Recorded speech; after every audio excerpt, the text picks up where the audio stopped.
did you have any guilt for arresting an innocent man? No, none whatsoever. I found them over the years to be very capable and forthright detectives. I wouldn't question their honesty at any time. Did you ever apologize? To Stephen, no. Yeah. Do you think you owe him an apology for that? No. Good morning, Manitowoc County Sheriff's Department. Katie speaking. Katie, just rolled into the parking lot. Can you tell me, do we have a body or anything yet? I don't believe so. We have Stephen Avery in custody, though? I have no idea. Dispatch 453, you're calling. Scott area, go ahead. Dispatch 453 and 423, copy and code. 423.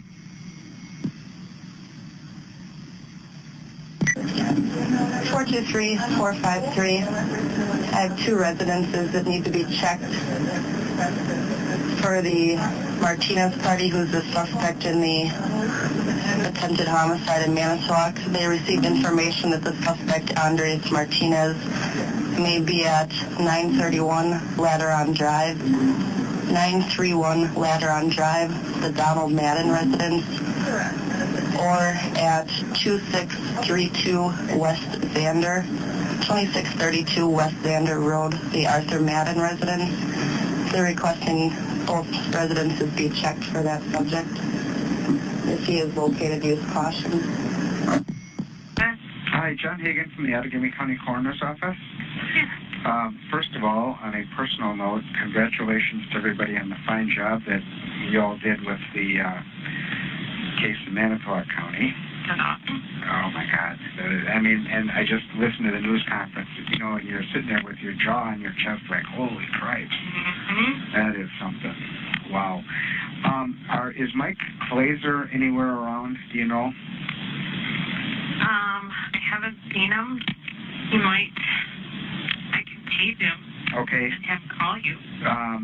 I am at our office, but our office is closed and they've got the phones forwarded. So I will, I'll give you my pager number, and if he could page me with a number, I'll call him right back. Okay. It's 920-616-6696, and it's about a cremation. Actually, it's about a death that I think should have been reported to them, and I'm not sure if it was or not. And 22, you're in the southwest perimeter, correct?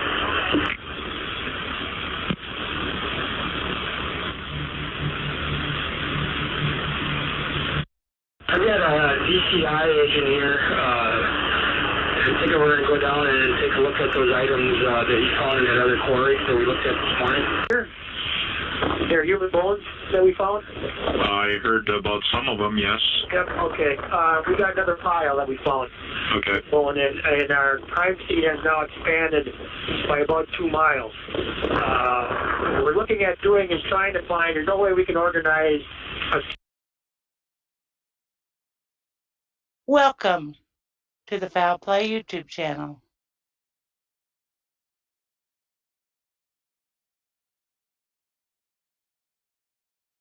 Hi, everyone, and welcome to episode 26 of the Crime Theory Exchange. Today we have Jax as my lovely co-host. How are you doing today, Jax? Woohoo! Lovely. Now I'm doing good. Just waiting on the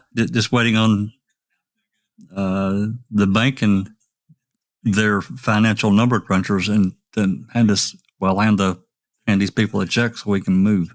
Ready to go. Woohoo! Yeah, definitely. And how are you today, Susan? I'm great. Thanks, Christina. I'm feeling so much better. Yeah, you sound better. Thank you. Alice is here with us today. How are you today, Alice?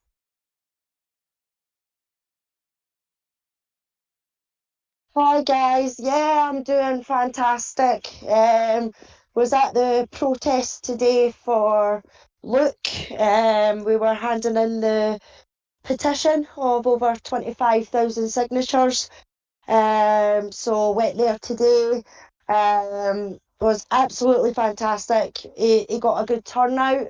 We handed in the petition, and then there was a wee speech afterwards.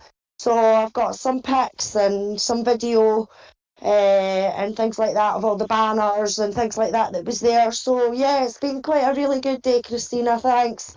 Yeah, that's awesome. I've been seeing a lot more postings about him on social media, and that's good, because as long as they keep them talking about it like they say, I think that hopefully he can get some justice and get released. Keep talking till he's walking. That's right. Yeah, that's exactly what we were going to do. And out of all the MPs that got sent emails and things like that to take an interest in the case, only one of them actually came out and spoke to us and everything like that. So, but at least one turned up, and hopefully he can bring up something in the Parliament as a Parliament question and things like that. So we'll just need to keep our fingers crossed and see what happens. Yeah, definitely. So what does this, I know that's not the focus of the podcast, but I'm curious. So turning in this petition will do what? What does this do? The petition is to get them to re-examine the whole case, Christina. We want an independent review is what we want, and that's somebody, like it could be somebody like an ex-judge or a baroness or something like that will look at the whole case, from how the investigation was done. They'll look at how the police handled it, how the forensics were, everything like that. So it's not like a police investigating the police sort of thing. It's all independent review where they look at every single detail of it, and that's what we're after. So fingers crossed that that's us a wee bit closer to getting to that point, because there's 122 items that haven't even been tested. So yeah, well, good. Hopefully that's, this is what he needs to get his case reopened. And I think hold on, baby. That's what we always need, is for a case to be in the public and in the courts and active, so that, there's a chance for justice for sure. Yeah, definitely. Yeah. So, lady Neverly just popped in. She's probably in double surgery, so can't distract. Hey, Neverly. Handling Johnson's for today. Of course you are. Hello, everybody. Hey, Neverly. I'm glad you're here. Definitely. So, I can just listen. Okay. So today's podcast topic is kind of a fluke. I have been trying for the last 3 weeks to write a Reddit post, and I came across a bill from Michael O'Kelly that was submitted as an exhibit in Brendan's one of Brendan's post-conviction hearings, and that kind of started the let's just pull together some just WTF evidence documents that show that this case is just, a bunch of rotten apples and stinky cheese. And if we can pull up the statement from Michael O'Kelly, and we'll just kind of walk through it and see if anybody has anything that they want to say. First off, he billed them for I think $6,000. So you want his bill of services? Is that what you're wanting first? Yeah. He billed he billed them for $7,200. And they paid him $6,500. And I know we've talked about cell phone Mike before. He has a reputation. He actually charged the state of Texas almost $100,000, and he was supposed to be working for the defense. And this may sound familiar, but he was actually trying to help prove the defendant guilty. Shocker, Yeah, huh? and he was going to places he was told not to go, and talking to people he was told to stay away from. That wasn't his focus. Not what he was hired for. Nope. And then Nicole Bacchus's attorney, Frank Powell, before he knew about him, he also looked into hiring him, and he pulled the same stunts in Nicole's case as well. And Frank ended up just telling them, look, just go away. And keep in mind, this guy was originally only hired, allegedly, to do a polygraph because of the state's limitation on how much they would pay, and all the polygraphers in the region charged like $500, and the state only paid $350. Mm-hmm. So that's how he got in it. Go ahead. I would also guess that it was his idea for a new coercion. Yeah, I think so. For what? I'm sorry. I'm sorry. So his idea for what? For the new coercion to get a clean. No, that was Kratz. That was Kratz for May 13th. That was Kratz. Okay. Yeah, but I think it's going to be interesting to see, because he clearly documented every minute that he thought about this case to get paid for it. Let me correct myself there a little bit, Susan. You may be right. I just know that Kratz approved it because he wanted a clean confession. Mm-hmm. Let me preface that. Why is there no charge on there for May 13th? That's what we're going to see. Well, let's see. And O'Kelly said, if I separate him from the family, he will gain their trust and see the things the way we see. Remember that? Absolutely. So he was the one who wanted to pull him away, isolate him, and then put pressure. Yep. Yep. Let's just go ahead and go to page 6 at the bottom. And actually, let's start at the top of page 6. So you said the second quote confession was on May 13th. That's right. All right. So let's start on the top of page 6. Well, so on Monday, May 8th, he had a telephone conference with a witness at Avery Salvage. And then he went to Avery Salvage to attempt to locate this witness, which was a 263-mile journey and 9 miles. I guess they only pay $9 for lunch and $17 for dinner, because I noticed that's what he billed for both. There's another thing here. It's been a while since I've been over there. But that seems, I guess maybe a round trip. I guess that's probably right. But from Appleton to Manitowoc, that seems a little far. But maybe it is. I thought the same. I'm going to look it up while we talk about this just to see. And also, I find it interesting he's out of Appleton, because who else is from Appleton? Well, the DC offices. That's right. Deb Strauss. Deb Strauss. Yep, that's right. And I don't know if you, while I'm thinking about it, I had sent you a little thing, and I just want to get this out for those who are doing the familial searches. Deb Strauss and hold on, let me get it right. Oh yeah. Let me misspeak. Oh yeah, that's what's her face's.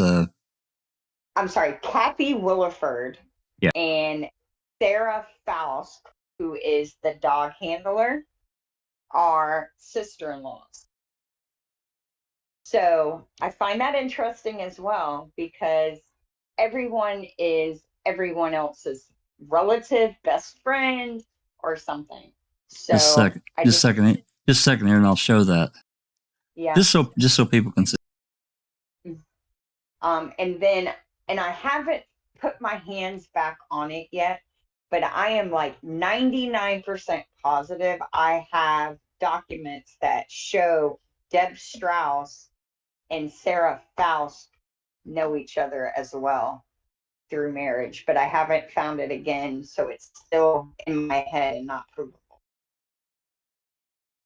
And as everyone remembers, Sarah Faust is the one that has Luke. She's a dog handler, and she also works for the Kaukauna Police Department. And we talked about her during the last two, one open mic and reading with the crew. So this is a really interesting connection here. Yeah, I just find that quite, it's very, they isolated Stephen from all of his family, isolated Brendan from his family, but yet it's like the people who participated on the quote law enforcement puke unquote side, they're all either friends from way back, cousins, or related by marriage. I was going to say a rotten apple or stinky cheese, but what on? Yeah, exactly. So, but I just thought that was something interesting to throw into the mix for all of us. Okay, so back to rotten apple cell phone mic, and if you hear a child in the background, I have my 4-year-old grandson now. He's going to try and behave, but we know how hard it is to be good as grown-ups, much less as 4-year-olds. Yeah, yeah. Okay. Good luck. Yeah. So Brendan's confession, puke again, was on May 13th. So on May 8th, he had a witness that didn't show up.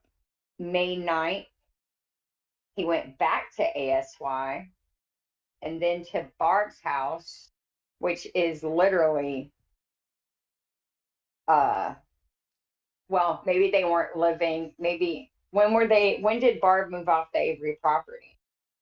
I thought it was after this, but. Yeah, so did I. Oh, it was after this, yeah. All right, so maybe he's just. He's being specific here. Yeah, and you're right. 2007, Jinx says. Okay, so Appleton to Manitowoc is 45 minutes zip code, 45 miles zip code to zip code. So, that does seem a little excessive. So he's padded. He's padded. That's what I thought, because, like I said, it's been, well, it was 2002. That was the second time I came up, maybe, or third. I don't know. I made several trips because we had facilities. The company I worked for, they had facilities in Menasha, Neenah, and that's right there at Appleton. There's 3 cities. They call it. People there call it the Tri-City. Neenah, Menasha, and Appleton. It's all right there. And I remember seeing signage for, Manitowoc, and I remember it, but I thought to myself, that seems a little far. Anyway, go ahead. Yeah. Hold on, I'm gonna write that. I did not know they were that close. Menasha. I think for me, that is the biggest disadvantage that I have, that even though like we have yours as best virtual map and we have Google Earth, I am a person who retains so much more if I was there. You like you like the visual. I get it, sure. Yeah, I'm definitely a feeling like I don't know how to describe it, but no, you like, associate being myself. You associate being in a region with a particular feeling, and it generates an emotion, and that locks in a memory. I get it completely. Yeah, yeah. And so, so it's definitely on my bucket list to not advertise it when I go because I don't think I have many friends there, but I'm going to go right around Wisconsin. I got to tell you, it's a nice area. You know, we talk a lot of trash about that whole region, but Wisconsin is a beautiful state. It really is. Yeah, it's a beautiful area. It's one of the states, you know, where land prices are still, especially if you go up to the northern part where it's cold, they're not outrageous, you know. Yeah. You were asking me about the house earlier, and I will tell you that if you travel outside of most of these, I mean, where I live is not a major city, but it's big enough. But if you travel outside and get into some of the smaller communities, it's still inflated. The housing is inflated everywhere, but it's nothing like as bad. Nothing. Yeah. And that's like here in Florida, I think even the poorest counties are trying to get top dollar for land that, I mean, you wouldn't want to put the worst dog you ever owned on, much less build a house on. Oh, everybody's got their hand up. They're trying to make a buck. I get it, you know. Yeah. So, so he traveled to Avery Salvage on the 8th, again on the 9th, and then on the 12th. Now here's the day before. This is his prep day. So he worked supposedly almost 11 hours on the case. Well, this is the day he went. This is the day he went and isolated Brendan. Oh, okay. So this is. Oh, yeah. Did he interview Brendan this day too? Absolutely. Are you sorry you did it? Are you not sorry you did it? Absolutely. That's what I thought. This is the day he put him through entire hell that day. Isn't it interesting he didn't bill for it though? Well, yes and no. I mean, this to me, if you read through all the documentation, this was clearly a plan that he and asshole had, and I say that kindly. I hate to put assholes. I hate to put assholes down everywhere, but he and Kachinsky came up with this plan to isolate Brendan on this day and go after him. There's no doubt. There's absolutely no doubt that that's what they intended to do. And this whole deal about being interviewed on the 13th, that was all done. All of it was done by and created with O'Kelly and Kachinsky. And considering how much they colluded with the state, I would why is he talking to Fassbender at all? Well, and Dietering. Right. I wouldn't be surprised that there wasn't a conversation between Kachinsky and Kratz and said, hey, look, this is what we're going to do. So just get ready. Yeah. And that's just, wow. In my opinion, that is not appropriate behavior for someone who's defending a client. Absolutely not. They should not. No. They should not. It's the opposite. Yeah. It's when they say that some public defenders are simply an extension of the DA's office, I think that in this case, Kachinsky and O'Kelly clearly show how that works. Yes. That they definitely were not. Someone has said it before, but Brendan had no advocates. He had no one in his corner. He was completely isolated. But this day here, May 12th, he was completely isolated. I think he was completely isolated from the time Stephen was arrested. I think that there was just so much going on in everyone's lives that Brendan was just an easy prey. He was a perfect scapegoat, a perfect victim, a perfect person, mentally, emotionally, age-wise, to manipulate, to implant just thoughts and ideas, and it's disgusting. What was done, I mean, we've talked about it many, many times, and we'll probably continue to talk about it. What was done to him is is evil. There's no other word for it. It's Yep. absolutely There's no evil, other word in my book. for sure. So, but I find it interesting that he interviewed Brendan on the 12th, but yet he didn't put that on his bill. Let me make sure it's not on the. Wasn't that the 13th, Jack? Oh, okay. No, It's mate. on the 13th. Well, he may have See, charged for it on the 13th, but the 12th was the day that he got Brendan in that classroom, and he had all that shit on that table. So Okay, I Steve, thought that was the 13th. No, the 13th was the interview with Fassbender with and Uyghur. Okay. so See? so is he? So this is that's very interesting. So is he adding time by misdating it? Because look, on the 13th, he's saying he spent 12 hours. With Brendan. Yeah. Maybe I don't know, because it was after trial or after court, the hearing on the 12th, where Fox denied their Kachinsky motion about excluding Brendan's coerced confession. Fox shot it down, and they expected, they expected it. So that's when he got him isolated up in that room, and I can't help you, Brendan, unless you basically do what I tell you. You got to write down what I tell you. I got to an argument yesterday with a guilter on Reddit over this same garbage. It's complete garbage. It's crap. So if he's lying about, or let me rephrase that, if he's misrepresenting his activity on his bill, how can anyone have faith he's not also misrepresenting all the other things? I mean, this is like a legal document that he is being dishonest about. Now, so that's interesting for sure. But what caught my eye? There are two things that caught my eye on this. If you go to page 5, at the top of page 5,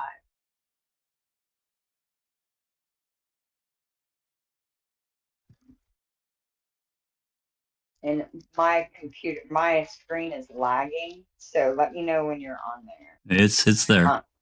Okay. If you look on Thursday, May 4th, 2006, look at the last entry. Pick up VHS video from Mike Cornley. What video? Yeah, I remember seeing this before. I don't know.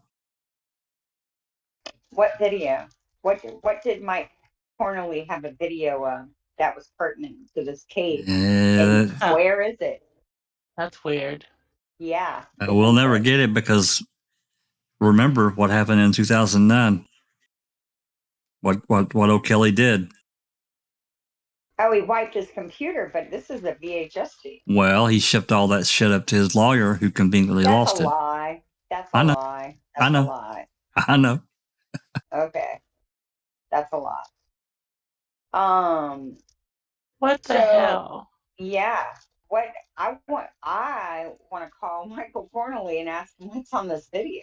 I'm not gonna lie. I mean, that was Blaine's boss. Is that right? That's right. Yeah. And we know there's allegations against Michael Cornley that were made. Yeah. And I just find that interesting. For sure. And I mean, maybe if someone's can reach out, maybe Barb knows. Another interesting, this whole bill was interesting. I know it's been out for years. I had never seen this. I have not spent a lot of time reviewing documents that were only submitted in Brendan's case, and that's probably a mistake on my part, because I did a long Reddit post on this years ago. But let's see. So where's the other thing? Go ahead. Travel to Fabian's residence. Yeah, that's the other thing. So there's something, remind me who Fabian is again. That's Earl's buddy, hunting buddy, Robert Okay. Fabian, and he's also Okay. got a kid, Travis, that is That's Brendan's alleged friend. But okay, Yeah. That's who was talking to him. Now, see, here's where my brain went with that. Okay. So they're definitely manipulating Brendan, right? They're not advocating for their client. They are helping to turn their client into a person who can be used as a witness against Stephen Avery. That is their ultimate goal. And that's what they're trying. That's what they're trying to do. Yeah. So if he's going to Fabian's house, in my opinion, he's going there to talk to Fabian and Travis about what to do when Brendan calls to help facilitate their end goal. Because Travis is not Brendan's alibi. Travis is not a witness in this case, right? Travis did not have anything to add to the investigation. So why would they be talking to them? There's nothing good about whatever's going on there. And then look, he's talking to Fassbender again. So he billed 15 hours on the 5th. So this is how they're setting him up. You know what we should do? We should listen to Brendan's calls with Travis on the 5th, 6th, and 7th, 8th, like the week prior to the 13th. Just to see. Yeah. I don't have them by date. That's something something. Well, that's something ODOG is working on. Yeah, ODOG might have that info, or might have an easy way to find those calls. I thought that was interesting. And then he interviewed Mike Cornely twice on the 3rd. So now, remind me if I'm wrong about what I'm wrong about. Didn't Brendan speak to Cornely on the 31st? That's right. Okay. During the time he supposedly was helping Stephen kill Teresa. No, he was supposed to have called at 6 o'clock, and that was before he went over to Stevens. He called around 6 o'clock and asked for Blaine, and Brendan said, "Oh, he's gone. He's gone trick or treating or whatever," and that was it. And then a little while after that's when he went over to Stevens to help him clean up the yard and so forth. Yeah, but I think Brendan's final story was that he went to Stevens with the mail first, and then he went home, and then he went back. Yeah. So he talked to Cornely during the commission of this heinous murder, because Teresa got there at 2:15, right? Or 2:30. 2:30. Yeah, close to 2:35. Yes, it was. 2:35. So I mean, nobody really knows exactly for sure, but yeah. So around 2:30 in the afternoon, we'll say she was there 10 minutes top. She's gone by 2:40, but yet they're claiming she never left. So she got there at 2:30. So from 2:30 till what I guess the mail, he doesn't get home till when? 3:45? 3:45. 3:45. I think they got dropped off, and it's a few minutes walk down to the trailer. Okay. So in my experience, it is very rare for someone who has a lot of neighbors to keep someone alive for more than the time needed to do what they want to do. Usually they do what they're going to do and then they kill them, right?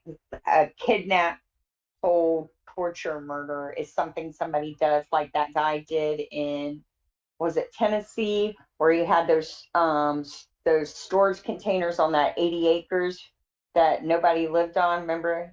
Yep. You know what I'm talking about, right? He kept that girl in that container for like 2 years or whatever, 2 months. All right.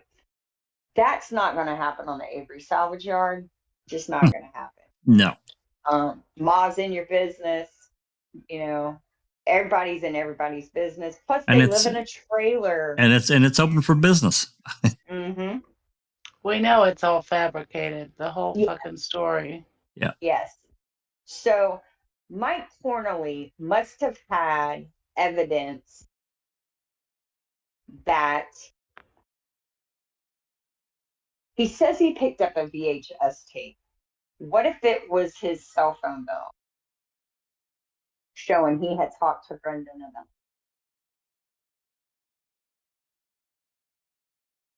Yeah, I don't know. That's wasn't he unable to provide the truth of it for Stephen's trial or Brendan's trial? Like, we have no proof of that call, right? It would be on Barb's bill. It would be on Barb's bill if it's. Yeah, I think there is. Yeah, I'm pretty sure it's on there. But I think they lied. The investigators lied and said, or I can't remember if it was Fallon, that they said there was no such call, but there was. I think that's right. Don't hold me to that. Yeah, he was in a motel somewhere out of town, right? Cornely. Yeah. He was out of town working. So on May 3rd, he interviewed Mike Cornely twice, and he had a conference with, of all people, Scott Taddy. Why is he talking to Scott? Yeah, he traveled. He traveled specifically. He traveled specifically to Manitowoc to have lunch with Scott. So this is O'Kelly, right? That's right. This is O'Kelly's activity. That's right. Yes. It's crazy. Like, if you start thinking about what he's doing, so that's on May 3rd. Then he tried to find Barb. Then he found Barb. He had an interview with her. Then he reviewed discovery, he claims. Then that was on the 3rd. On the 4th, he talked to Barb again. Then he talked to Cornely again on the 4th. Got the tape. Yep, got the tape. On the 5th, he talked to Brendan, had a conference with Brendan. Then he talked. I want that email too. So he talked to, I guess, Kachinsky. Are we guessing it's Kachinsky? He's not naming which attorney. I'm guessing, but I don't know for sure. Yeah, I'll have to look at that. Then he tried to find the Dassey brothers. Then he talked to Dietering 3 separate times. Yep. And then talked to Fassbender. Talked to an attorney. This is when he was trying to gain access to the discovery material so he can make copies and so forth and so on. That's what he claims, but whatever. Review discovery, because he's been reviewing discovery, pick up new discovery. So he picked up discovery on the 4th. Then he reviewed discovery again on the 6th, went back to Appleton, talked with Fassbender and Dietering, reviewed discovery on Sunday, went to Mishcot, interviewed Fabian. So his little meetings with Dietering and Fassbender are how they're going to get him the game plan, right? This is their pre-planning session. Where the hell is he traveling to and from? Over right? 200 miles a day. Let me see what the date is, or the. It's he said it's supposed to be somewhere in Appleton, as I recall. Yeah, let's see if he's got an address. I don't think. Oh, Midwest office is a P.O. box. So, yeah, I guess it's convenient if you don't have a physical address, you can just claim you're staying wherever. Huh? Well, yeah, he came into town he was out west somewhere, so As I recall, it was a hotel, but I can't remember the specifics. But somewhere there in Appleton, which I don't. This didn't make a lot of sense to me, considering he should have stayed somewhere in Calumet or Manitowoc. Yeah. And then he, on the 8th, he had a conference with a witness at Avery Salvage. The witness was a no-show, supposedly. Bobby And Dassey. then on the 9th, he had a witness, or it says interview witnesses. That's separate. And then interviewed Bobby Dassey. So who are these witnesses? Don't know.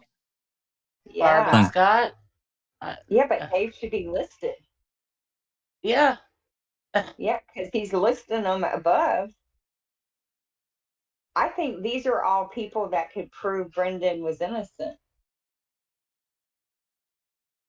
Yep. Because let's be honest here, neither Stephen nor Brendan remember what they did on Monday, right? Because it was an ordinary day.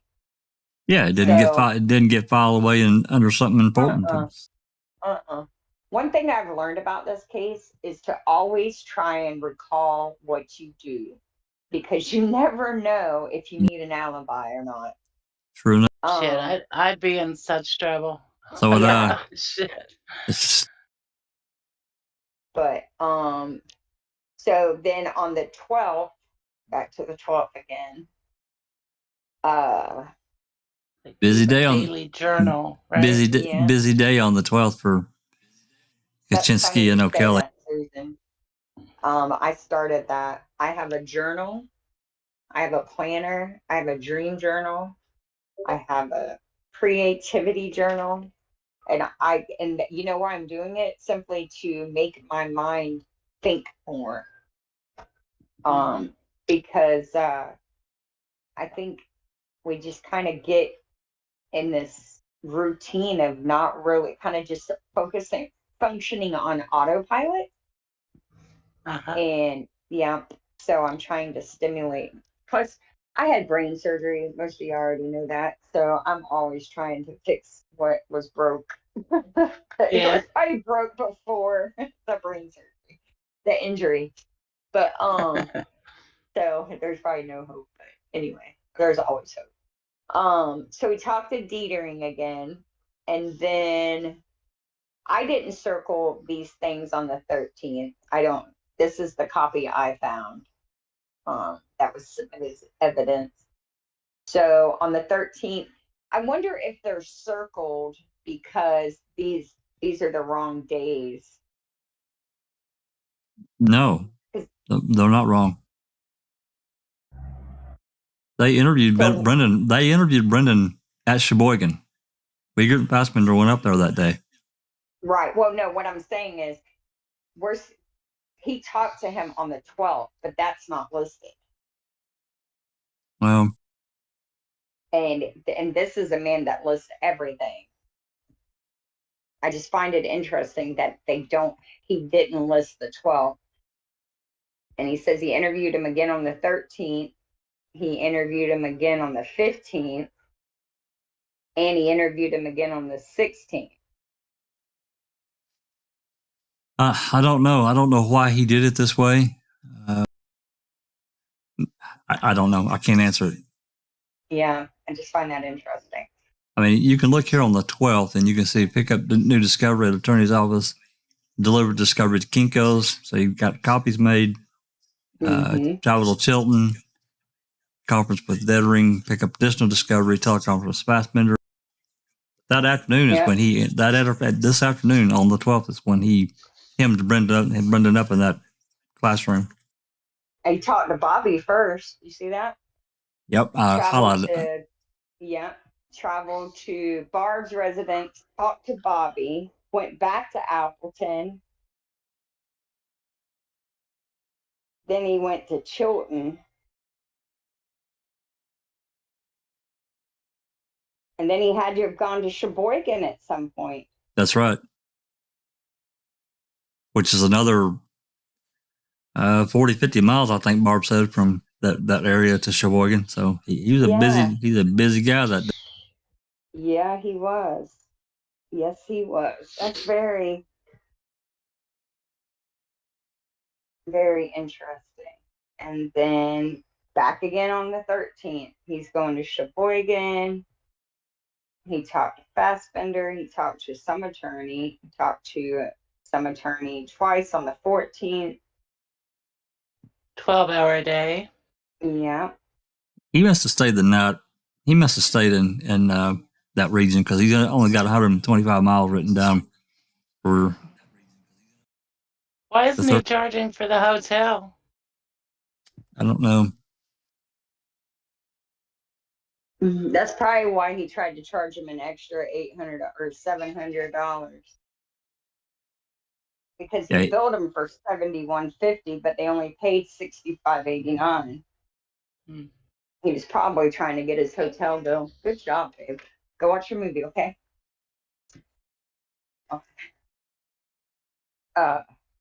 So yeah, just that whole bill just oozes slimy, yucky vibes to me.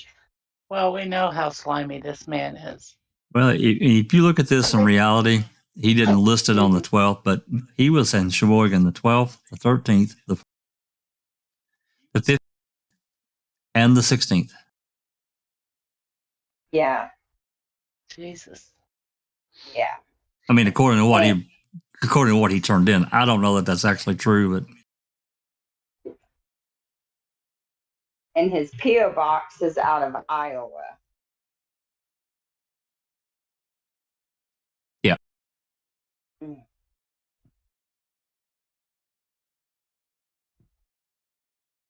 Very, I just thought we'd, what's it? Can anybody see chat? Let me see. Here. I'm sure Jinxie's got something to say about this. Let me see here.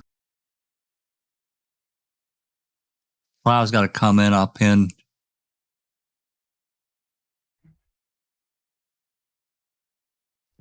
Clive says, I think they have FOIAs and videos of everything in the case. They're telling you they don't have said items because they don't want you to have them so that you stop asking for what they don't want to give. Well, yeah, I can't completely disagree with that. Me either. I think they have a whole other case number with all the stuff that would put them in prison and get Stephen and Brendan out. And that's where it's at. Hey, Christina, we have Joffrey here. He's joined us in Discord. Hi, Joffrey. May not want to talk. Okay. Hello, Joffrey. Hi. So one of the emails that he charged to write is also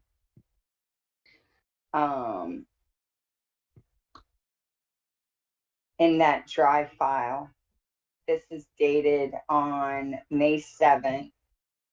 What are we moving to now? What do you want me to put up? The O'Kelly email to Kachinsky. Okay, it'll be popping there in just a second. All right. And I just find it interesting, and I know this has probably all been discussed before, that he CC'd Ken Kratz, Fassbender, and Dietering. He always did. Yep, his communication with Brendan's defense attorney. And yeah, like I wish I don't recall was here because she's an actual attorney who can, confirm what we all think, that a good attorney does not let the other side know what they're up to. And the fact that he is openly sharing everything says a lot about the Unreal. state. Yeah, Unreal. isn't it? It's absolutely disgusting. Brendan never had a chance. No, he didn't. See, even in this email right here, I am CCing Prosecutor Ken Kratz, Fassbender, and Dettering with this email as they are in possession of discovery that I will need in my meeting. I'll need copies of some discovery such as number one, the black and white aerial crime scene from the National Guard. Number two, the color aerial of the crime scene from law enforcement. You know, he goes on the list of for sale sign covered from the interior. This That is the would Xander, be the Xander Road. the Xander Road sign. What the hell does he need that? Color photos by law enforcement of victim's car, position on the day of discovery. Color photos of the victim's car position and time of day of discovery. So he's asking for specific. Think about how that's worded. In position. In position. Like it's like the position they need it to be in to sell the story they're trying to sell. He should have said in situ. No, yeah. I think no. If it was an actual crime scene, it would have been in situ. Because it's a stage crime scene, it has to be in position, right? It's a, what's that called? It's a staged embedded confession. That's an embedded confession right there. I want to believe what you're saying and it is in that theory, but I would never trust a guy like O'Kelly with that kind of information. Never, because he would use it against you. I promise you he would. Yeah, yeah. I would never trust that guy. Yeah, but he's not an idiot. He's not an idiot. So he knows he's helping to convict an innocent kid, right? So this is an embedded confession on his behalf because he's going along with it. Even if he didn't know what they did, he knows enough because look at who he's talking to. That's not how. If you look at O'Kelly's, all right, here, let me say this. So a while back, there was a woman, I can't remember her name now, who was a prominent pediatrician. She graduated from Wisconsin University, and she was used in DCF cases, Department of Children and Family Removal cases, and she was also a state's witness whenever they had a traumatic child death that they were trying to say was caused by human hand. She would be a state witness to sell that story. Okay.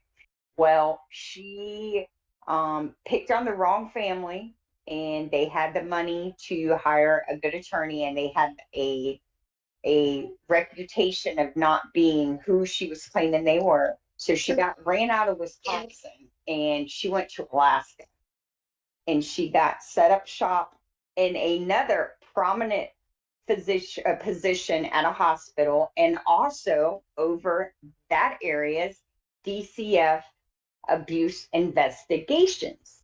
Okay. Did it again. She's linked to several questionable convictions, several questionable child removals, picked on the wrong family. They were able to show her for what she was. She got ran out of town. She goes back to the lower 48, and last I heard, she's in my state now, working in the same position that she has had to leave 2 states because she is clearly a gun for hire who, I'm going to find her name. I wrote a post on her on Reddit, but somebody made a comment that there is a Rolodex that they have whenever they are selling fictional crimes. They have a Rolodex of professionals with the pedigrees that they call. because they'll say whatever Michael Kelly's one of them. Exactly. Oh, Exactly. I have no doubt that O'Kelly's name and number was given to Kachinsky. I have no doubt of that. Yeah. So why the reason I'm saying all that is this is not the first case Michael O'Kelly has worked on where he's helped convict an innocent person, and it's not the last. So we want to believe that wrongful convictions are few and far between, but that's not true. There are hundreds, if not thousands, of wrongful convictions every year. And these guys are a crew of just slimy individuals with padded CVs who go around making hundreds, if not millions, hundreds of thousands, if not millions of dollars off of wrongfully convicting innocent people. So I think that the imposition is his embedded confession that he is helping to convict innocent people. And he knows it. He knows it. That's my opinion. Let me see if I can find that. Pediatrician. Look at these recorded, transcribed interviews. He wants Stevens, Earls, Chuck's, Dolores. The one from Earl is is half redacted. Dolores didn't really say much of anything other than the car ride that we could hear a little bit of conversation, but not much there. I wonder if he's not trying to collect blackmail evidence to, like you said, you wouldn't trust him as far as you could throw him with the real plan. I wonder if he's not collecting evidence to use against these guys to help get more jobs. You know how nosy this son of a bitch is. Nothing would surprise me. He wants an anonymous letter, envelope, and contents, a photo of the Suzuki, photos inside the... Go ahead. Yeah, so that doctor, I just want to share her name. So if anyone's interested about this pediatrician, her name is Dr. Barbara Knox. She's still a licensed physician. And yeah, the program she worked for in Alaska was called Alaska Cares. She was the medical director. And she is a completely unethical and just evil individual, and she looks like Sherry Colhane. Is she one of those that claims a lot of Munchausen by proxy? So she's done Munchausen by proxy, and she's also done the shaken baby syndrome. Oh, Jesus Christ. Here, I'm gonna. Y'all think I'm lying about her looking like Sherry I'm familiar Colhane. with this woman. It just rings a bell to me. Mm-hmm. I think I talked about her on CTE before, maybe. Here's a copy, and I'm gonna throw it in the text for y'all. I don't know if you can pull it from there, Jax. But and that's how she has made her money. And she probably has hundreds of thousands of dollars because they don't, oops, that didn't. Oh yeah, there it is. Because when they leave these places of employment, they leave with all their benefits, all their retirement, with a clean record. 1-800-DON'T-LIE. Exactly, Yoris. There's no punishment for what they're doing. So why would you change your behavior if you don't get in trouble? That's what's so frustrating. Doesn't she look like Colhane? A little bit. Well, a little bit, yeah. It's that Wisconsin 80s hairdo 34, 40 years later. Like she's still using the Aquanet and a curling iron to do her bangs. But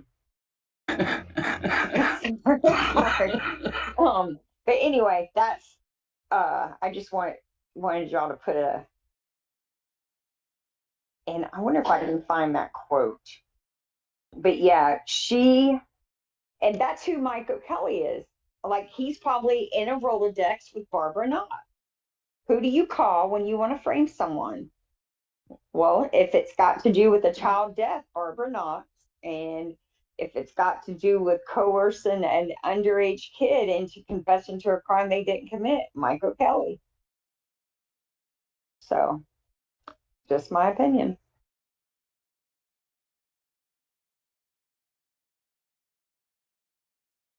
He's got quite the extensive list of things that he wants. I mean, number 11, electronic copy of available discovery, photos, documents, reports, and transcripts. That's a huge amount. Yeah. And what right does he have? He is not an attorney. And Clive said, why isn't he getting that stuff from Kachinsky? Yeah, exactly. Because, and I think it goes back to what Jack says.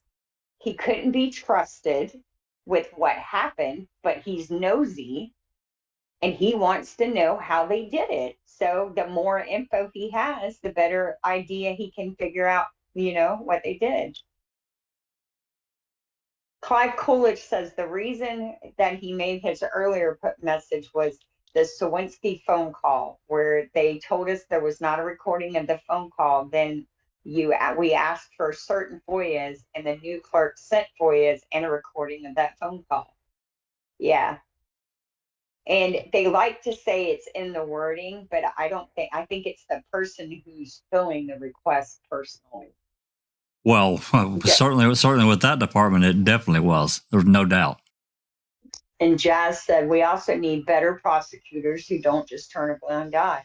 What we need is to do away with complete and absolute immunity for prosecutors. And we absolutely. They need to be held. I think a good way to stop these people from wrongfully convicting people is to say, if we can show that you knew you were putting an innocent person in prison, you should have to do day for day, every day they spent in prison wrongfully. That'll cure them. Yeah. Yeah, it'll only take a few. It'll only take a few, and that's just done. Yep, that will cure them. Oh.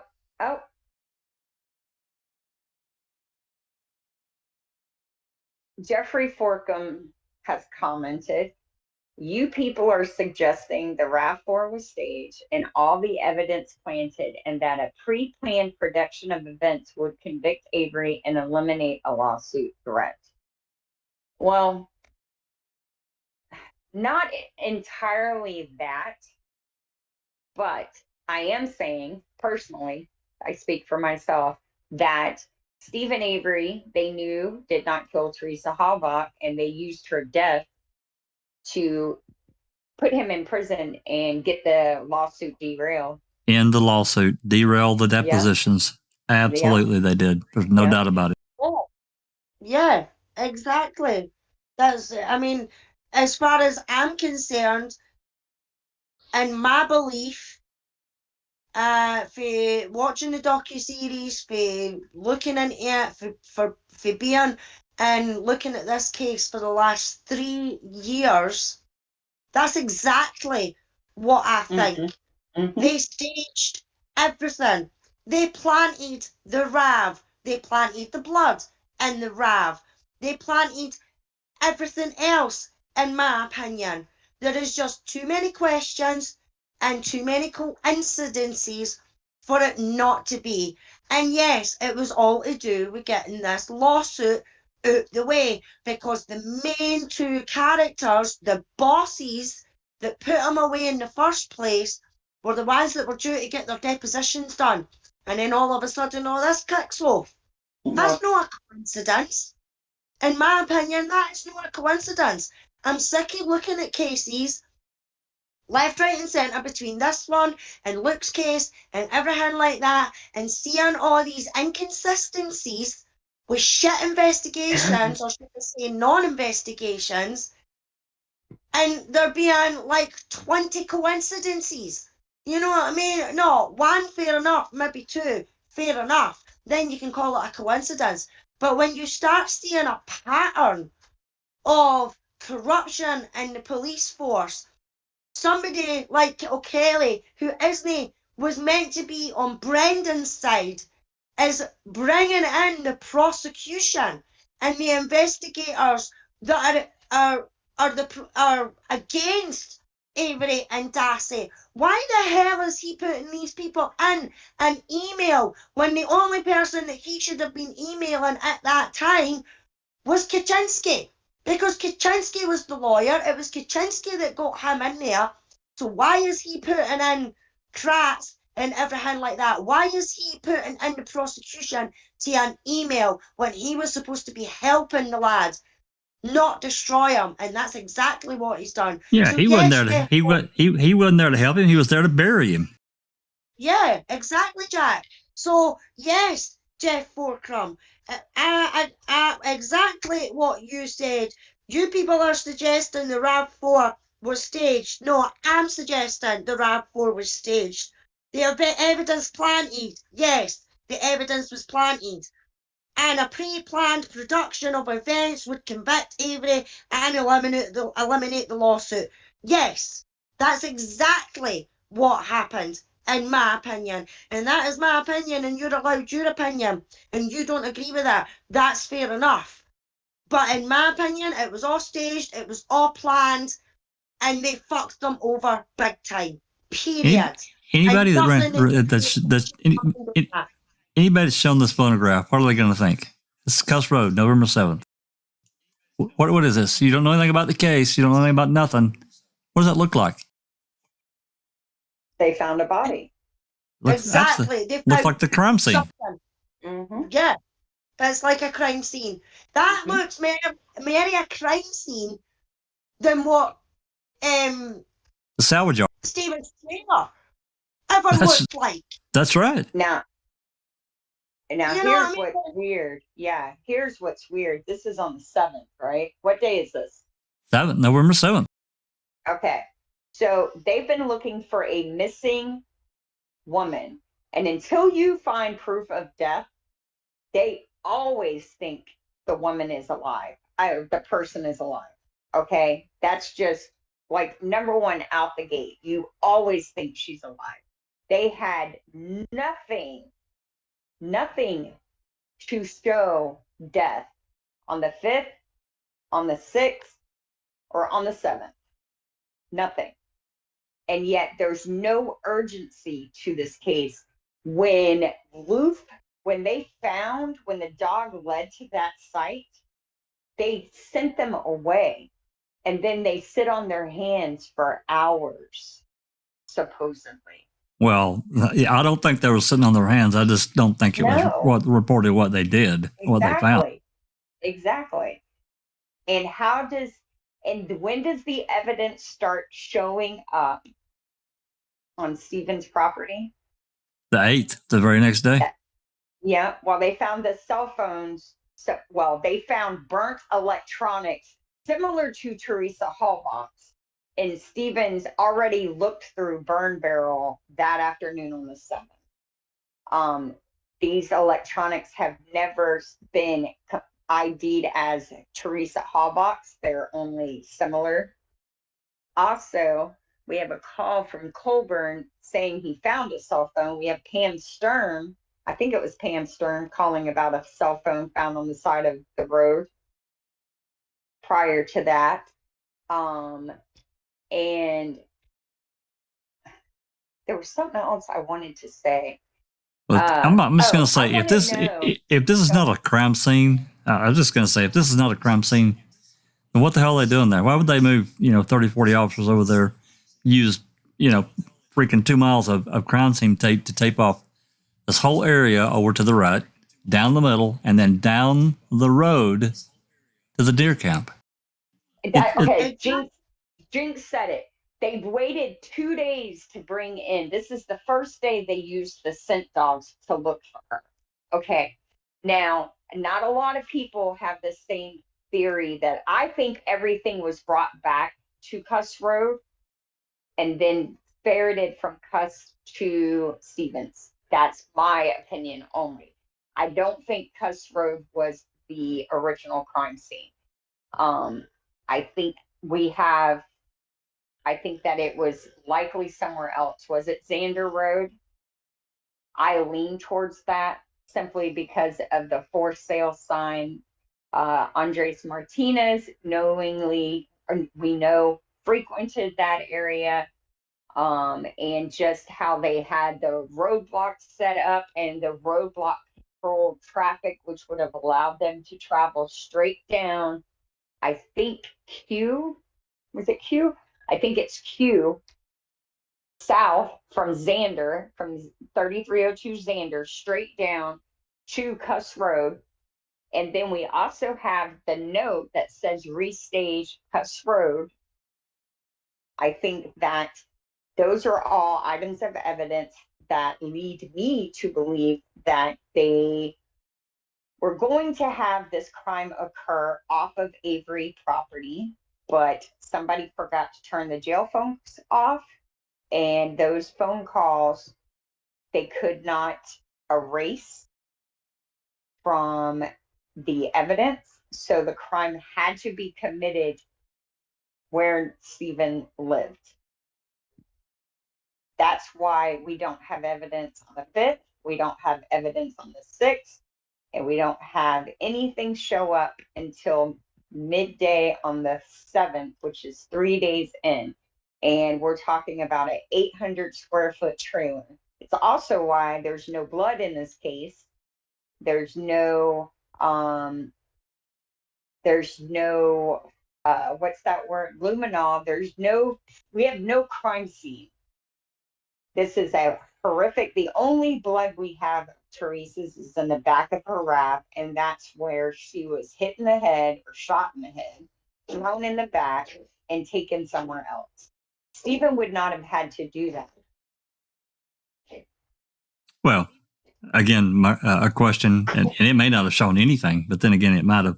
Why wasn't the RAV4 luminol inside and out?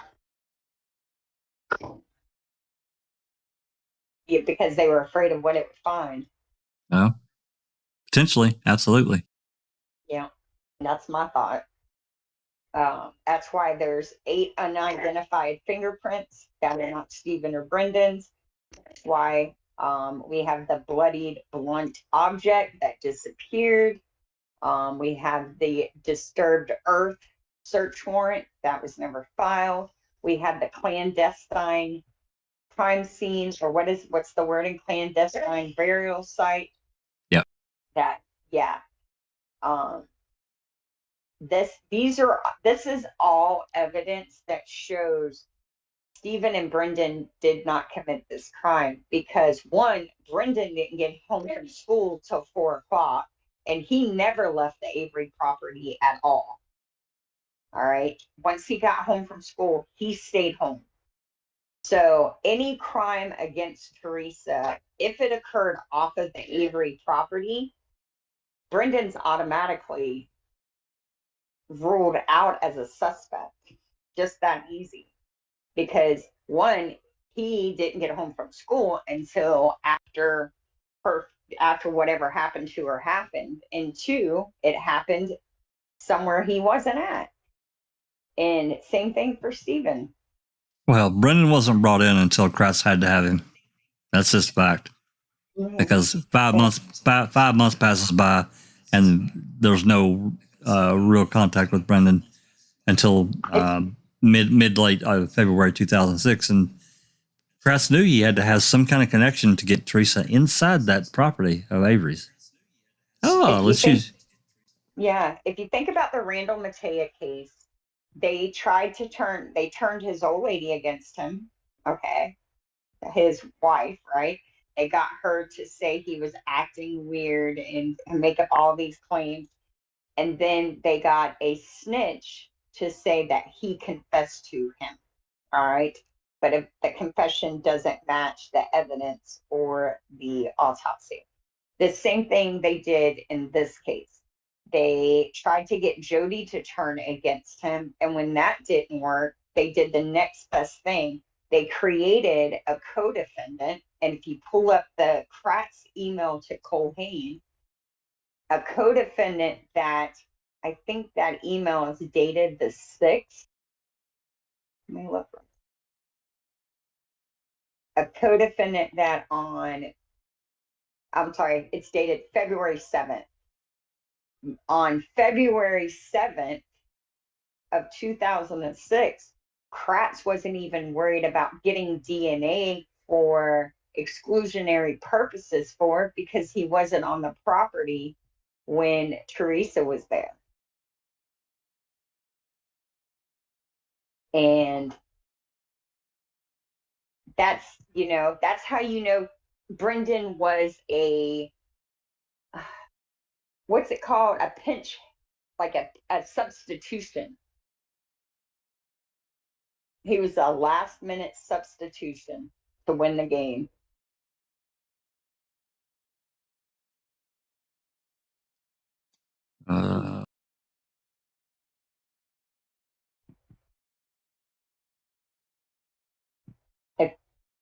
It was the last one I sent you in that drive. But it says, let me know when you have it up. What's it labeled? What's it called? Kratz email to Collusion. It's Exhibit 363.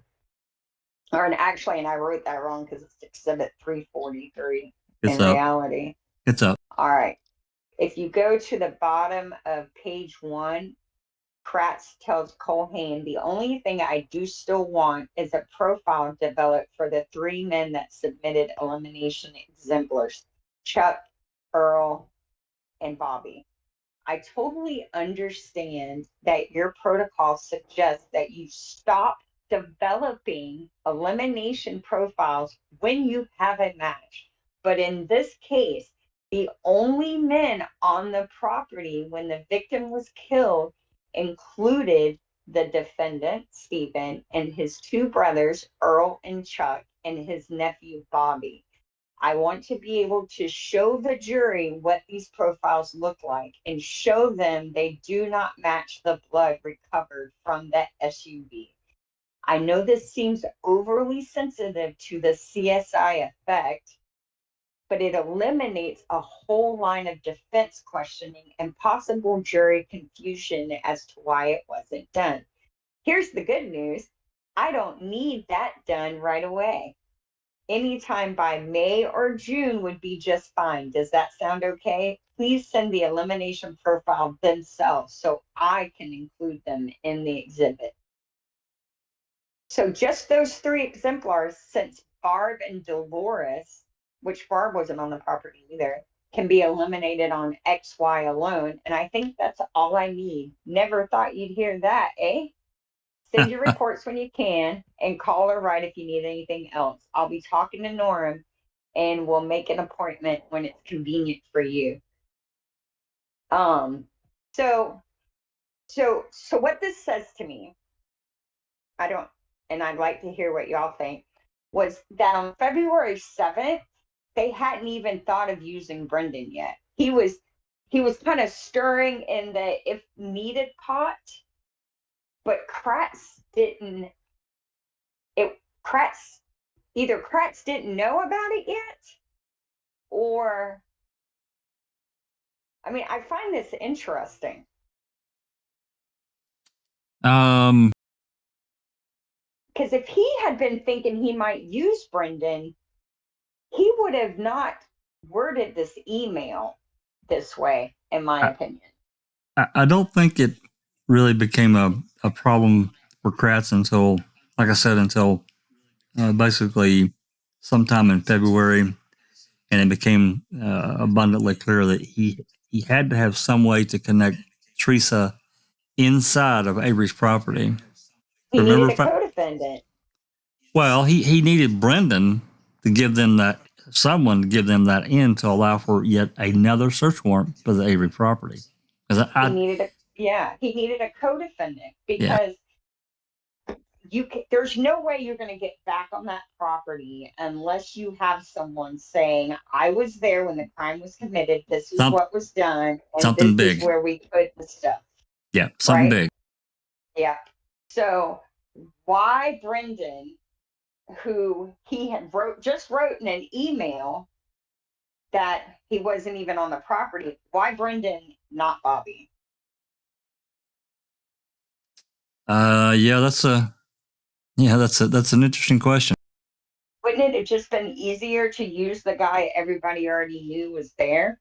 Unless Bobby was needed as the state's star witness to point to Teresa walking towards Stephen's trailer.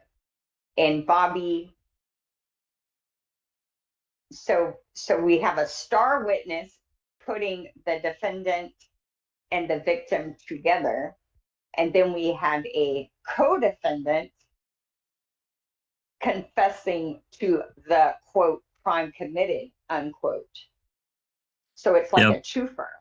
Yeah, but unfortunately, within minutes, or literally within a very short time of Barb walking in on March 1st, Brendan starts recanting, and they damn near tear the wall down, getting back in there to get him away from her.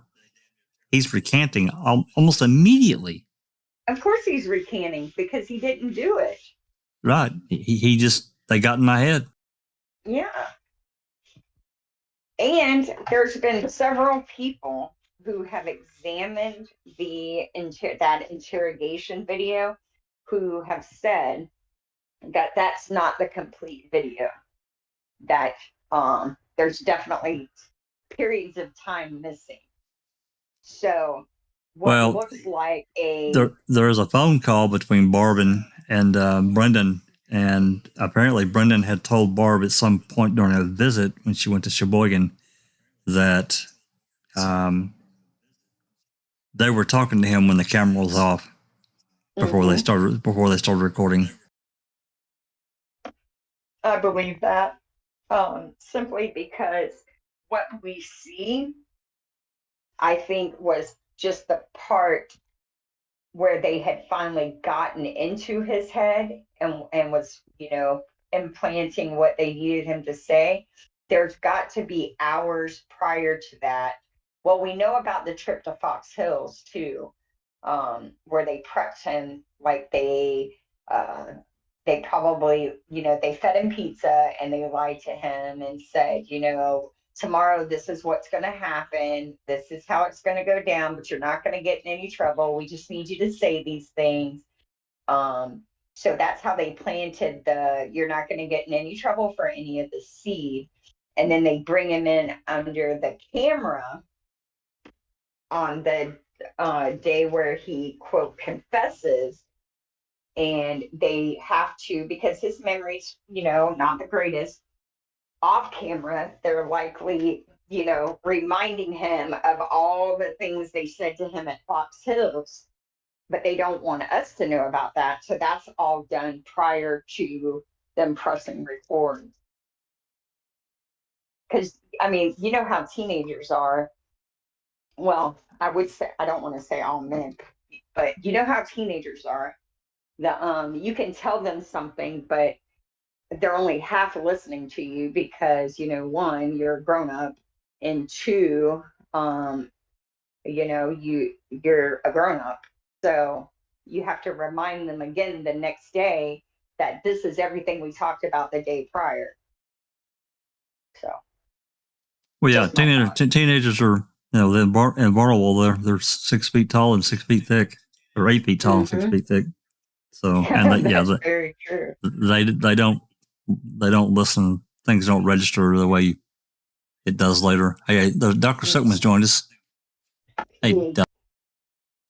I see him in the live chat. He's probably mainlining coffee right now. It's pretty early for him. Yeah, it's we got a cold front moving in to Florida, so I just had my second. It snowed the last 3 days here, so. Oh, yeah, right, TJ in chat, it says, as the state star witness, did Bobby get immunity? We don't know. No, there's no immunity agreement that we're aware of.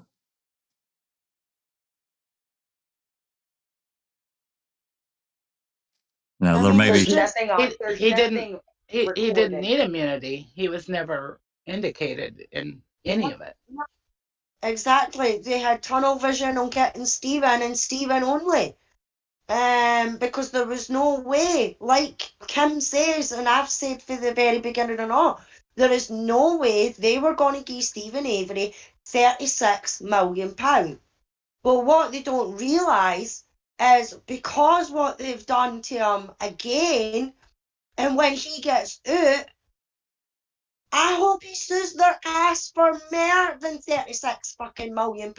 So it's going to cost them even more when he finally gets out. It's no if, when he finally gets out, he's going to sue the pants off them. And it's going to be a hell of a lot more that they're going to have to pay out, because this is twice they have wrongfully convicted this man. And as we've said before, he's no angel.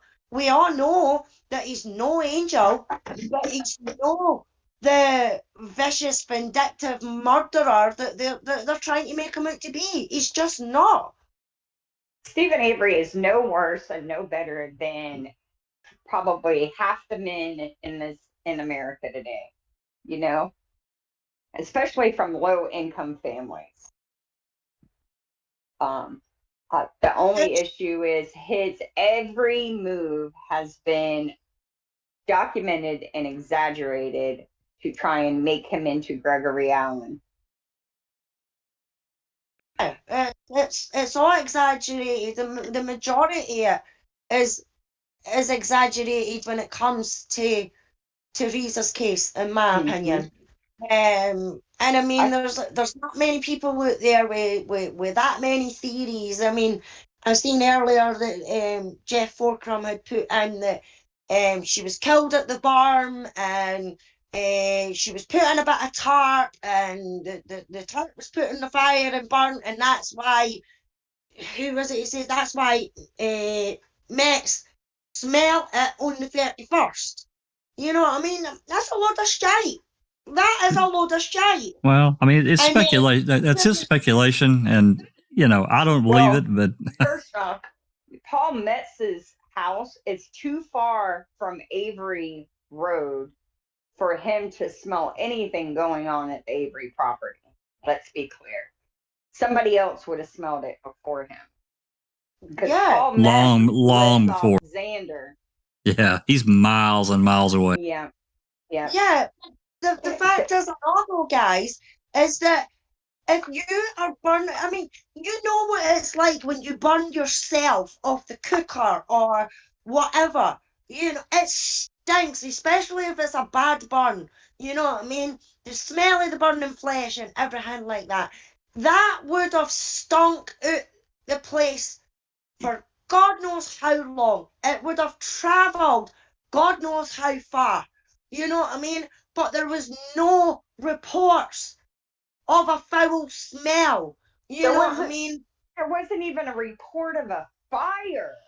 Exactly. Except for Redaunt saying he saw what looked to be a fire coming from the Avery salvage yard area. But if you look for where he says he saw the fire and where Stephen's house was, it definitely didn't come from Stephen. Yeah. He also said it was a burn barrel. That's right. Right. Well, I mean, now Jeff's saying the body was burned in wooded greenbelt west of Metzy's property. Well, I mean, in a way, you need to make up your mind. Was she killed at the barn? Or was it the wooded area? I mean, this is what I mean. There is so much misinformation out there that is unbelievable, and people need to go and do research. She was definitely dismembered. She was not burnt whole. There's no way. Absolutely not. What green belt? What don't west know. of Met's property? I don't know. I want to know what area he's speaking of. This is the first I've heard of that. Yeah, I don't know where that's at. Yeah. Is that the Manitowoc County quarry? Yeah, that's what I'm wondering. Exactly. Moss is in chat. Hi, Moss. Nice to see you. He says, yes, but the smell would have been reported by everyone. That's exactly. Right. Exactly. That's right. And not just the smell, the smoke, none of these things were mentioned as occurring on the 31st. And I think we can all admit that within 2 or 3 days, they were all trying to remember whatever happened to get the cops out of their life. And nobody was recalling a smell or a fire or any of that. And those would be things that would have stuck out. Yeah, And even the tires and all though, Christina.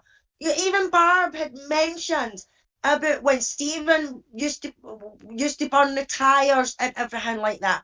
It stunk the place out. She would have black soot on her building or her washing or whatever it was. We'd get all over the cars in the house.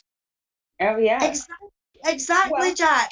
The smell would have lingered in the air for hours and hours and hours. You know what I mean?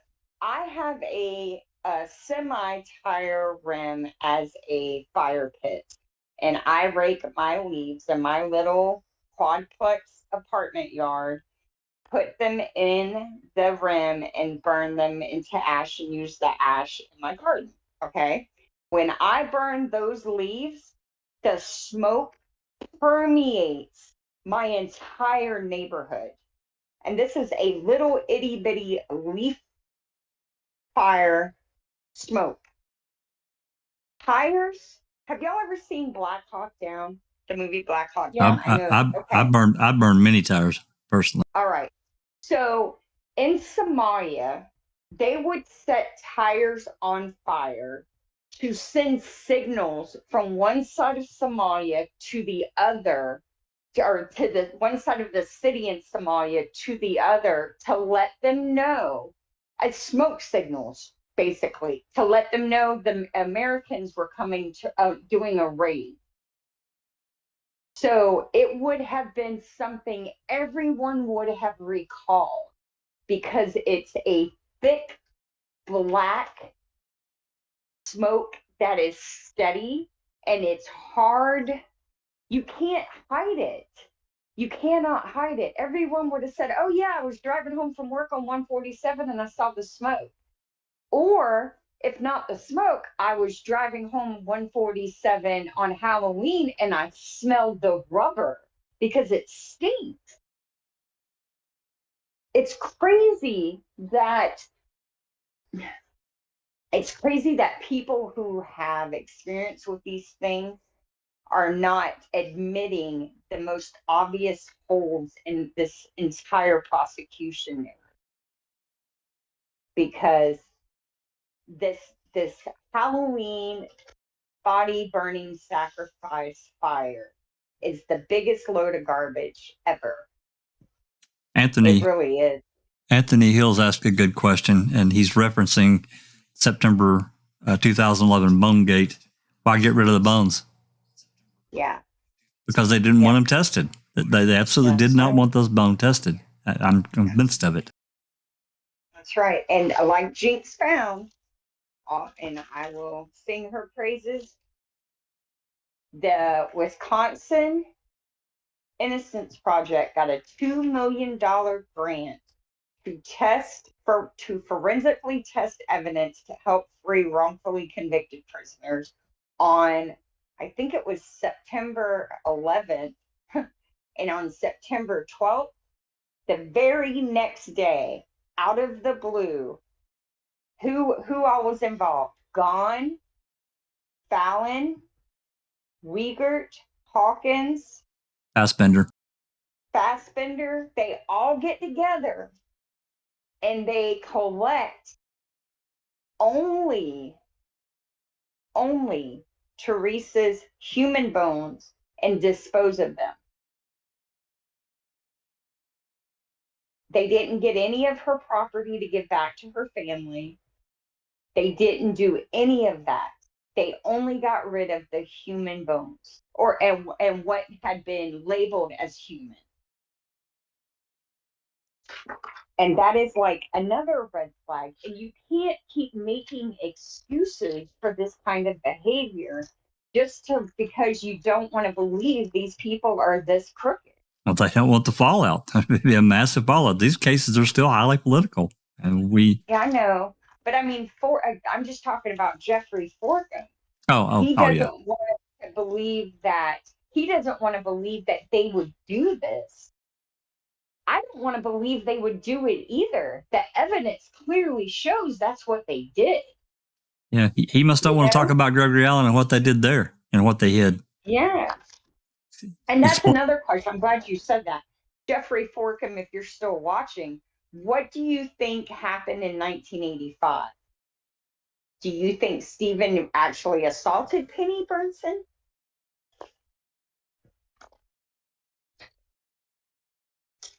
Because they didn't have $36 million riding on that case. They just didn't like him. And they framed him for that crime. And they let the real guy stay free to harm more women. And it looks like he answered you no, he doesn't believe about the 85 case. So you think that they framed him in 85 for no reason, but they wouldn't frame him in 2005 for 36 million reasons? Even if it was for $5 million, they weren't going to give him money. They weren't going to do it and be embarrassed. Well, they were not going to allow Stephen Avery to get the best of them because they had him listed as a disposable human who wasn't worth anything. And the idea that he was going to best them was just something they were not willing to sit for.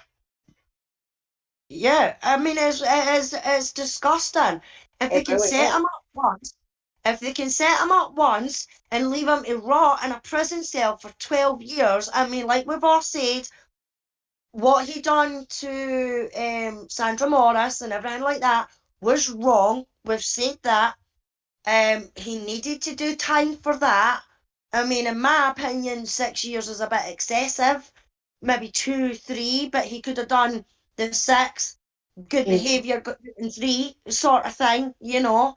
But they kept him in there for another 12 years when they knew that Gregory Allen was gone out and still assaulting women and kids and everything like that. And they still kept him in there. So if they can do that once, they can do it again. But not only that, who else have they done this kind of thing to? You know what I mean? How many other people in Wisconsin's prisons are sitting there, possibly innocent, and they only got convicted because evidence was withheld, evidence was tampered with, and the police are corrupt and lied through their teeth. You know what I mean? It is disgusting. And that's what makes me so angry about these guilters and everything like that. They're private contractors. Yeah, they're not bothered on the fact of the amount of police corruption that were involved in both these cases and giving away bones, which is biological evidence, which is against their own law in Wisconsin, not to give away biological evidence while the person is still in prison. Now, that is their own law, and they broke that. You know what I mean? They done how many searches? 6 or 7 searches on the Avery property, and then on the 8th search, they automatically find a key that is just miraculously sitting there in the full view of everybody and everything like that. You know what I mean? But they don't say anything about that. They don't say it. They're too busy focused on, oh, Stephen lied about this, or Stephen lied about that. Somebody changed the statements here, somebody changed the statements there. Well, I'm sorry to tell you, but throughout court cases that I've looked at and cases that I've worked on, they all changed their statements. You know what I mean? So, in my opinion, statements, isn't it? A lot more people should be shouting and bawling about the police corruption and about how they coerced a 15-year-old laddie with language difficulties, that they coerced him and sent him to jail to 2048 without parole for something that he never done. You know what I mean? It is disgusting and it is ridiculous. And some people need to take a long, hard look at themselves and be thinking, if they've done it once, then they can do it again. It's as simple as that. Just to address Forkam's last comment, he said he has good reason to see crooked effing law agents have their asses handed to them. And then he says, Stephen is a liar. Why? What is he covering? What is he covering up? Well, I think we've all admitted, Stephen's shortcomings and his problems. But, in every other situation that we are aware of, Stephen has always admitted where he screwed up. He took responsibility, and even went so far as to take responsibility for throwing that cat in the fire to cover for Jerry Yonda, his cousin, because Jerry was already having some law enforcement issues. But in this situation, he's said time and time again he didn't do it. And based on everything that I see, everything that I've been exposed to, he didn't. The law enforcement and the state went too far. Thou dost protest too much. They went too far in what they did in the investigation.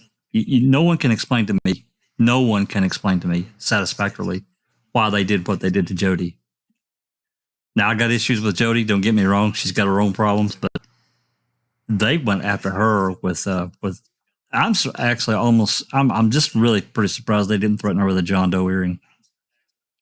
But they didn't really have any cause to do so. They went after her so many times. It's crazy for someone that was not even there. The reason they couldn't threaten her more than what they threatened her was because she had an attorney that wasn't on the payroll looking out for her, right? That's the only reason why Jody didn't flip sooner, was because Buting and Strain got her an attorney to keep them from lying outrageously to her, right? Because if Brendan would have had an actual attorney instead of the cat Kachinsky and cell phone Mike on his side, I don't think they would have never been able to continue questioning him. And maybe that's why Kratz, maybe they kind of kept it on the back burner. Once he hired an attorney for Jody, they realized if they showed their hand too early, Buting and Strain would have recommended to Stephen get them an attorney so they can go quit talking to them, right? So maybe that's why they didn't advertise Brendan out too much. I don't know. I don't know. I just know that they waited for 5 months. They knew that Brendan was there the evening of the 31st and didn't do anything. Yes. They did nothing. But you look at the email Kratz sent in February when he is planning his strategy for Stephen's trial. He didn't even mention Brendan at all because That's right. He wasn't on the property when the crime occurred. So he had his scenario for the crime, right? But he had to make that. He was going to sell the story. He had to make. He had to have that link. He had to have that link, that piece of evidence, that item FL.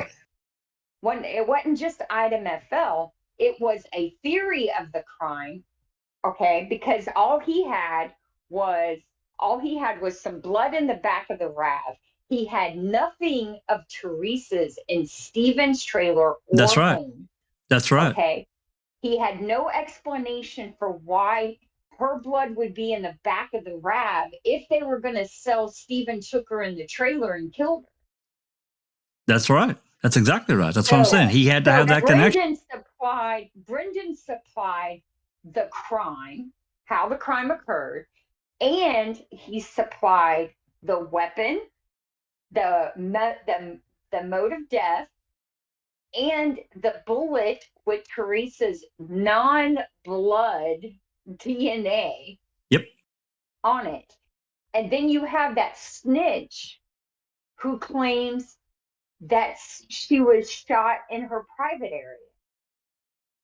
Oh yeah, God, what's his name? Was it Evans? Yes, I think so. Yeah, he couldn't stop talking about her bag. Yes, that was, and not, where? Go ahead. Well, not only that, you've also got the message on Culhane's notes. Put her in his trailer or garage. In the house or the garage. Yep. Yeah. Fender And said then that. not only that, is the way that they manipulated Brendan right down to a T, when Brendan has just sat and told them all this stuff and everything like that. And then they turn round and they say to Brendan, well, are you going to call your mum? Are you going to tell your mum? And he says, yeah, I'm going to tell my mum. Tomorrow, tomorrow when she comes up. Yeah, and he's like, well, I think you should maybe call her tonight because I think she would rather hear it coming from you than coming from me, because if you don't phone her and tell her, I'm going to phone her and tell her. Yep. So then that way went back to his unit and then phoned Barb, and then bang, there's their conversation that they can say, oh, well, he wasn't sitting with us, so we never coerced him. You know what I mean? No, you didn't coerce him, but you fucking manipulated the poor laddie's head to make him think that if he didn't phone his mum that night, and his mum was going to be angry at him if the police went and told them what he should have told them. You know, it was a pure manipulation tactics and everything like that when it comes to Brendan. And it is disgusting. And look what they've done. Look at what they tried to do to Jody. I've got the list up. Yeah. Exactly. And because so they interviewed her on February 15th. Harder. What's that, Christy? They interviewed her on February 15th. That's right. I got that interview. Hold on. At Queso, let me look at, where was O'Kelly on the 15th? Well, he hadn't been hired yet. No, that's 06. Yeah, February 15th. He hadn't been hired yet. Brendan was just fixing to come on the radar through Kayla and Candy. I'll say Kayla through Candy because I think Candy created that whole thing. Because remember what Kayla did? She got on the stand and she recanted all of it. Yeah. They also twisted up what Kayla told them. They twisted. Yeah. So Kratz wrote an email to Kachinsky on March 24th of 06. And at the bottom of the first page, it says, finally, March 24th of 06. All right. I'm trying to see. Which email? Which one do I need to pull up? It's Kratz, Kachinsky, Dassey, Avery, Halbach case exhibit. What a horrible title I gave it. 2010 email. So we've seen this like a million times. It's up. But that's the one that's on screen. Yeah, it just this Tim Tedious put this nugget in my head, and I just can't let it go. But at the bottom of page 1, it says, finally, there are some items of physical evidence that are still, quote, missing, unquote. Why is that in quotes, first off? It's either missing or not. All right? Why is that in quotes? That makes no sense. Why is that in quotes? I'm just putting it out there. That's not how you should word it. It's either missing or it's not. So finally, there are some items of physical evidence that are still, quote, missing, unquote, in this case, ... I know with all the stuff that's been recovered, it's hard to believe there can be more. But, comma, We speculate that Uncle Stevie took some digital photos during or after this series of crimes. Avery's digital camera has not been recovered. Obviously, if found, that would go a long way to ensuring your client may not have to testify. If he has information that is helpful to the recovery of other physical evidence, including a camera, I'd like to know. Please speak with him about that. Now, what the hell is that? Well, they'd got this rumor that there were photos. No. Okay. That's what they want you to think, okay? That's what they want you to think this is about. All right? Stop doing what they want.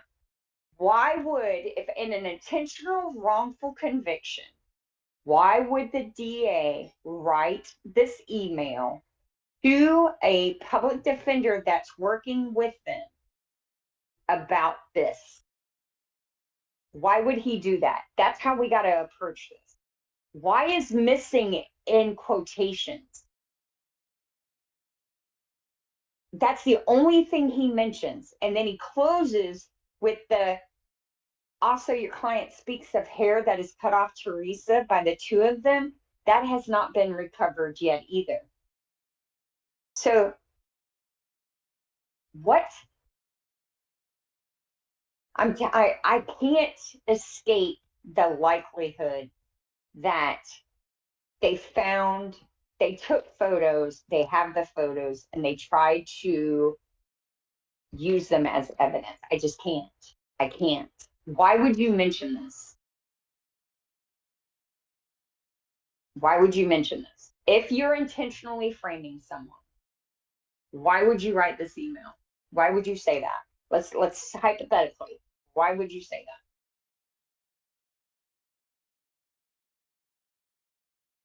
that? Did I fall out?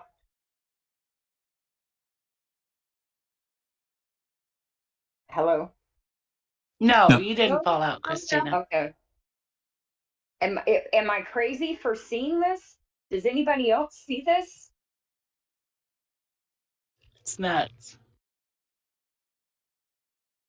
Why would you say, we speculate that Uncle Steve took photos during or after this series of crimes? Why would you say that? If you know he didn't kill her, why would you say that?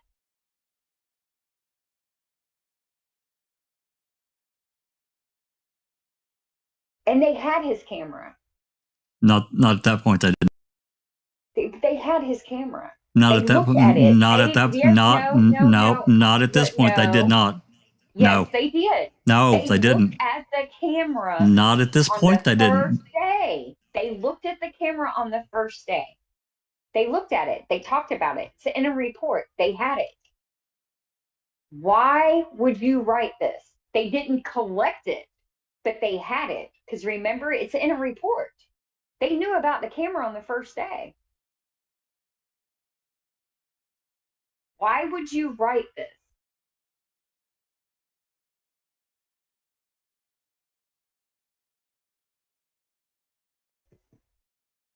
They had photos.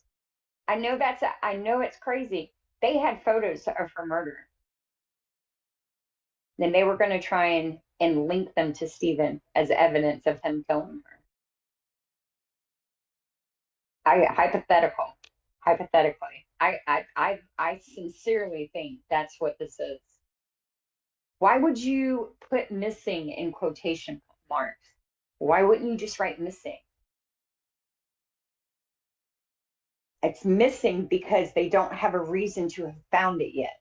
They need Brendan to introduce this into his narrative.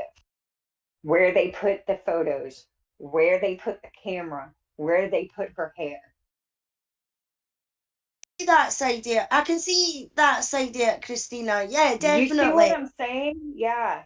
That's what he's putting us in the email and everything like that, as if to say, right, we need, you know, we need we need some sort of evidence to say about a camera being. We need Brendan. We need Brendan to introduce in his murder tale, taking photos, disposing of the camera, placing her hair in wherever, so that we can then recover the quote missing unquote evidence.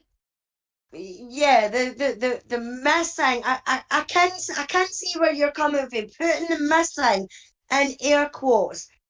Could that be? Well, it's missing the now until we get it from Brendan. Until we have a reason to introduce it. Until we have a reason to have it. Right now, they can't put it in the case because they have no reason to put it in. Right? Stephen hasn't confessed to a crime. Okay. They have no reason to expect for him to have photographed her, right? Because Stephen's not talking. I'm telling y'all, they had, I doubt they still got them. They'd be morons if they do. But a DA does not write like this. This is not how you communicate to a defense attorney. This is just not right. It stinks to high heaven. Tank, do you Case just stinks to heavens. Yes, it does. So why? Okay, so I have to ask, what is so? Because Jax just will not get on board with me, and I got to know why. Why do you have a hard time buying that, Jax, Susan? Anyone in the chat? Because I think if they would have had photos like that, they would have found a way to link them to Stephen. But how could they link them if they had already burnt her camera up, right? If they had her camera burned. So what does metadata tell us? Because they were taken, most likely they were taken with her camera, with the auto trader camera. Or with her Hasselblad, or a digital camera. So what would metadata tell us in 05? It would tell us time. If the camera was set properly, it'd give you time and date. Probably not GPS. All right. So time and date. If it's any time or date besides the time or date that they're claiming the crime occurred, Stephen's innocent. Plus, there's also that they asked Jody about a mattress too. Remember they asked about a mattress description?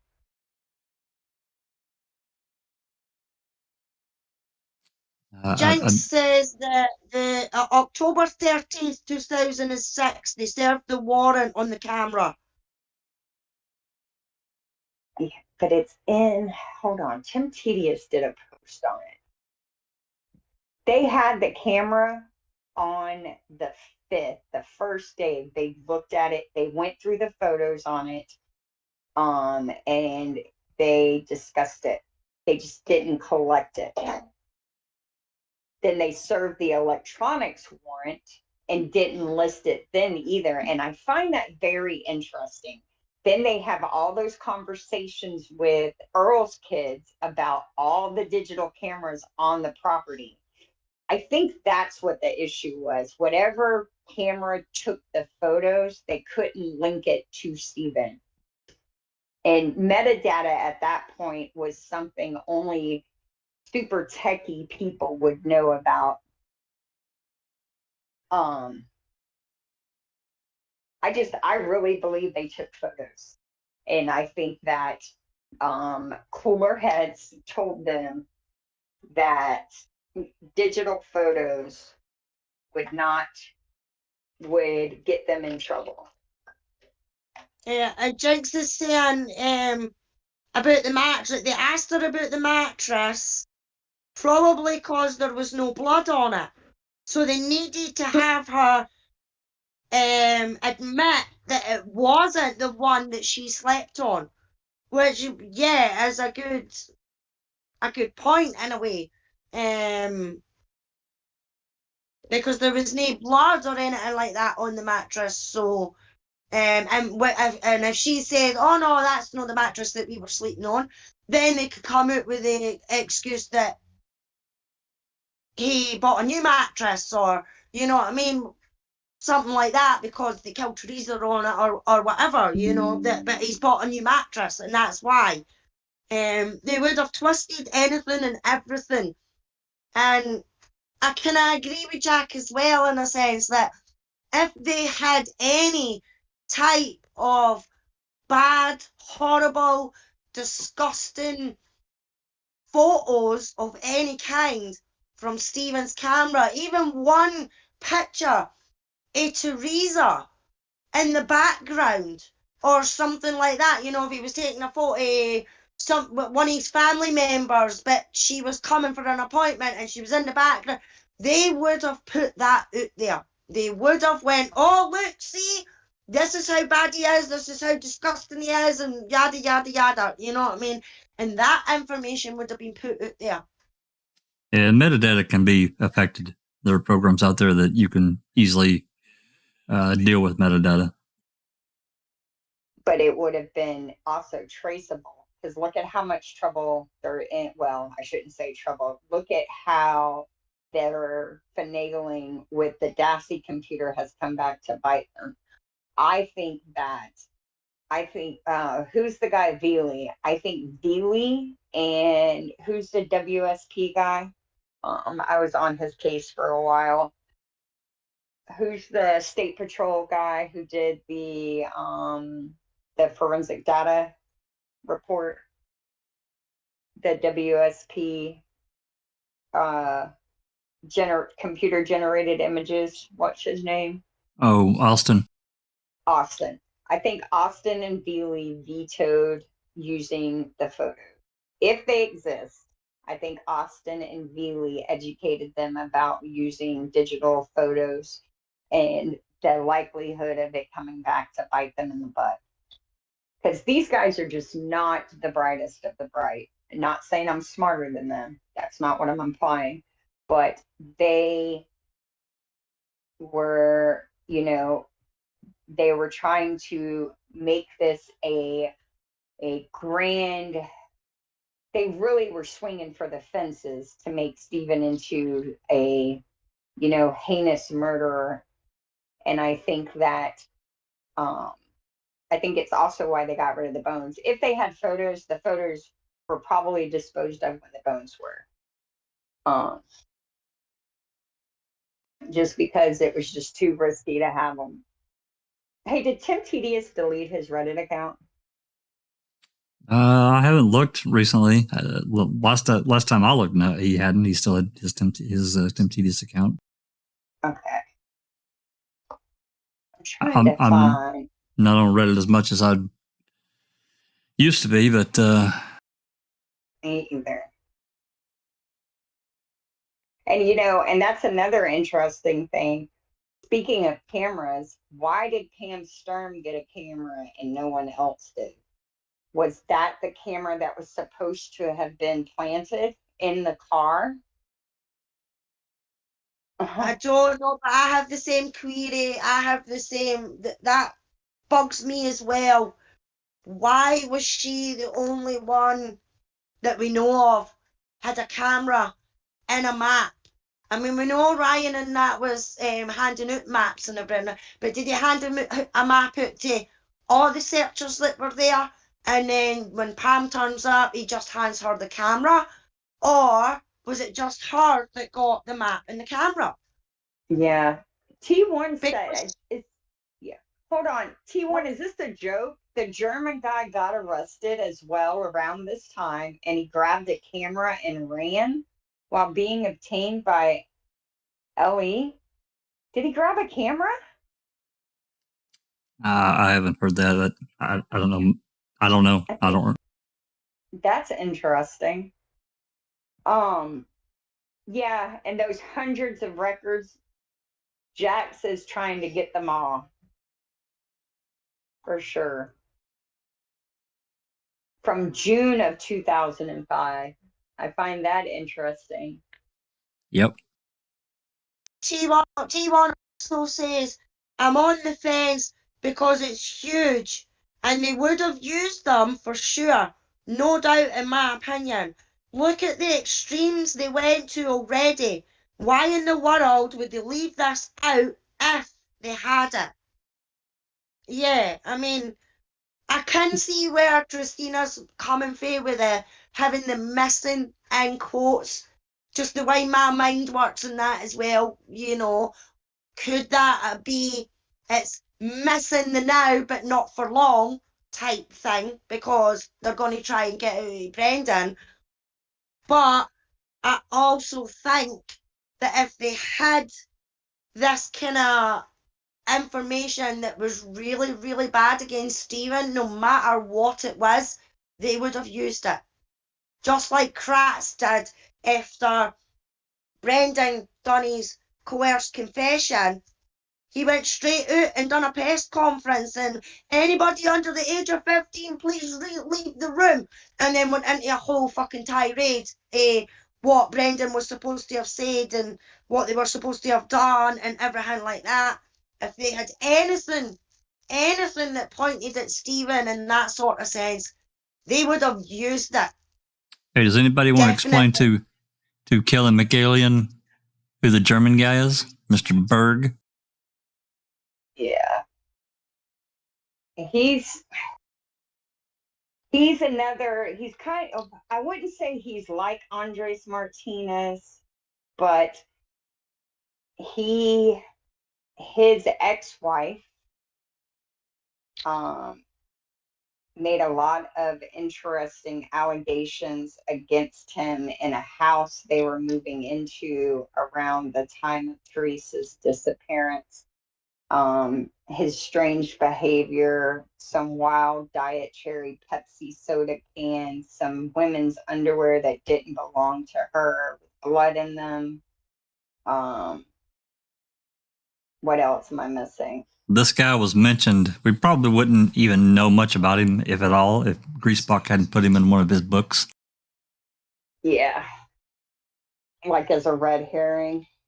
And Griesbach was the DA when she was trying to separate herself from him, from the German.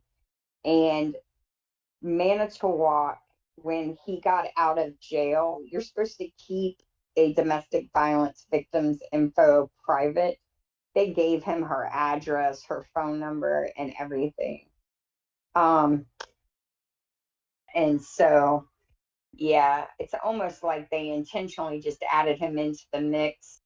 Kind of like how Jean Couché does those weird interviews right around the time of Stevens' appeals and the Penny Bernson case to make it look like there were other suspects when there wasn't. It's just strange. So, and we also have to remember that the day before Teresa's disappearance was time change. So that threw everything off. And even a week later, the officers' cameras had not been adjusted to accurately affect the correct time. So, I just think that the metadata made them planting photos dangerous, because it would have said the type of camera, and they had her camera burnt on the 31st. So if photos were taken after that date, that was going to be a problem, right? Because she was killed on the 31st, according to the prosecution. So any photos of a crime occurring after the 31st would throw a huge wrench in their plan. And any photos that could be proven not to have been taken on the Avery property of her being murdered would have thrown a wrench in their plan as well. And I think those two things probably played a huge role in why that they ended up not using them. They just used Brendan instead.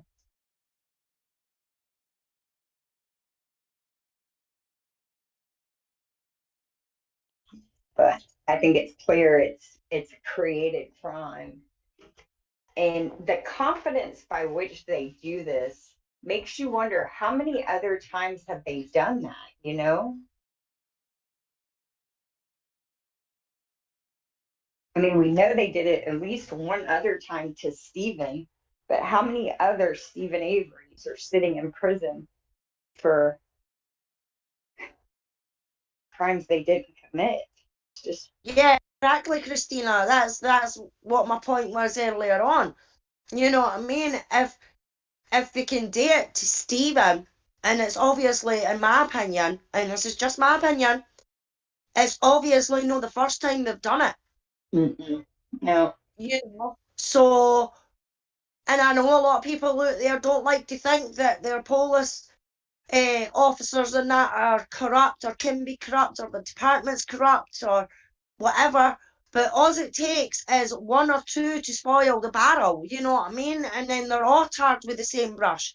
And I know all police officers are not the same. You get fantastic ones out there that just want to do their job and get it right, but then there are ones out there, especially in like rural sort of sheriff offices and, you know, small police departments or police departments and that, in small towns or rural areas, they can be corrupt as hell, you know, and because it doesn't just happen in the big city or anything like that, it can happen anywhere at any time. And I think it just happens way more than we want to think about. I often think about what Ricker said, that over 98% of cases end in plea deals. And many of those cases are innocent people just pleading to be done because they're out of money.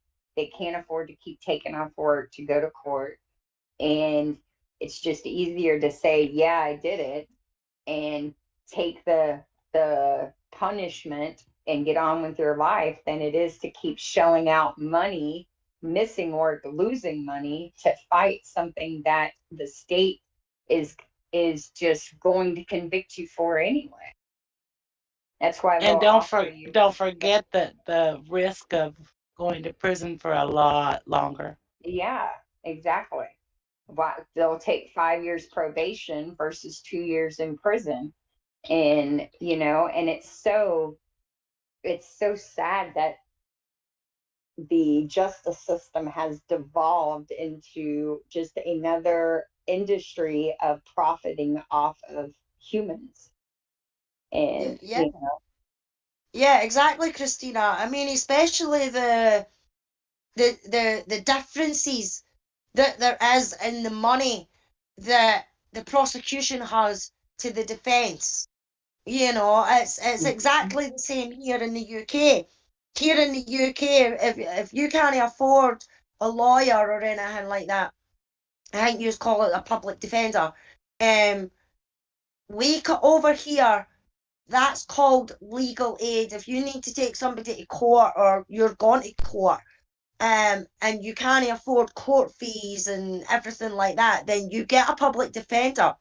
But then they have to apply for legal aid. So if you're in like Luke's case, for instance, they wanted to hire an expert, and I can't remember whether it was a DNA expert or but it was an expert in the field that they were wanting to get the expert for. Say, example, it was the DNA, right? Legal aid came back and told them, nope, it's too expensive. Wait a minute, you're trying to put a 14-year-old child in jail for the rest of his life and he's trying to defend himself, but the expert that he needs to refute anything that is being put forward, you're saying, no, it's too expensive. Where is that a fair defence? You know what I mean? Immaterially, whether it's here or in America. Where is that fair? You know what I mean? Because it's not. And I think something should be done about that.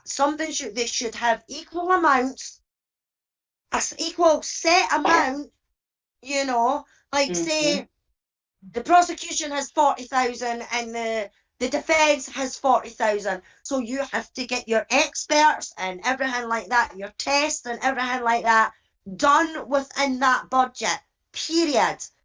You know, to make it fair.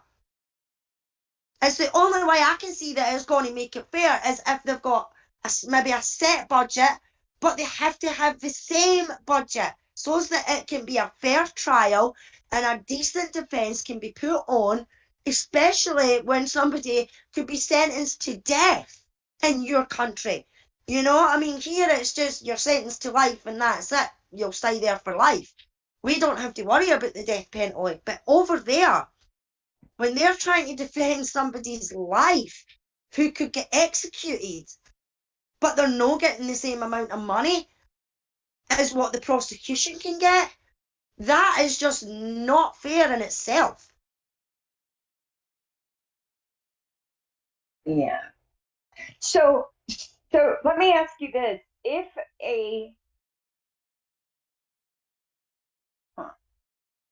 I need to look into metadata back in 2005 and see what all was able to be ascertained like easily. It would probably be the date, the time, maybe the location, depending on the digital camera or whatever it was, and the name of the camera. I mean, it's like when you take a phone with your phone, it tells you it's the date, the time, where it was took, but it also tells you that it's iOS for Apple or it's an Android from an Android phone or an iPhone or whatever. So the same would probably be for, say, a Samsung digital camera or a Polaroid digital camera. You know, it would probably, in the metadata, it would give you the time, the date, the make and model that the camera was, that the picture was took on, you know. So what if they used like her phone to take the photos? It would say it came from her phone. There's no way, well, but they could still say Stephen took them. So I think that it was the type of camera used. I don't think it was her camera or a camera that they could link to him. It was another camera. I'm trying to look to see what all's listed. It has firmware, lens info, lens model, the owner of the camera, the serial number of the camera. Oh, yeah. And who was it? Dietering, I think, made a call. I always wanted to try and get a copy of that report. I think it was Dietering, it's in Queso, made a call to either it was Teresa's cell phone or Teresa's digital camera people or Steven's digital camera people, like the manufacturer, to the tech department and had a conversation with them. I think it was about Teresa's camera, to get information. Let me see if I can find it. Does anybody have Queso handy? Let's see. Case.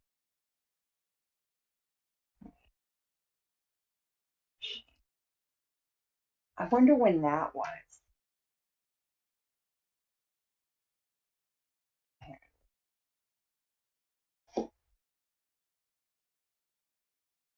Because I bet you that's what changed their mind.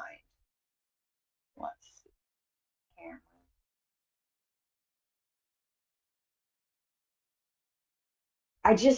Why put missing in quotation marks? Yeah. That is just so bizarre. That is not how you write when you're looking for evidence and you believe the person's client may help you find it. You just write missing. You don't put it in quotations.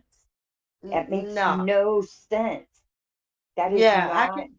I can totally see where you're coming from on that side, Christina. I can. Here it is. It's just weird how they've done it in quotations because, as you say, why put it in quotations? Normally, if you're writing something like that, you would just put missing, not in quotation. So, yeah, that's just weird. Okay, it was Wiegert who made the call, and he spoke. It was on January 3rd of 06 as well. That's the date they claim it occurred. He spoke with Tony Malero at Canon ITS. My purpose for contacting him was to determine whether Stephen Avery, and this is on page 329, Stephen Avery had registered any cameras with the Canon company. Tony states he had checked their registration database and has no record of Stephen Avery registering a Canon camera of any type with them. Tony states he searched over 11 million records and did not find any matches with Stephen Avery or his address. He also informed me he checked a second database where they register people when they call for tech assistant, and he has no record of Stephen contacting the Canon company for any type of technical assistance. That is just odd. And then look, the next page is Williford.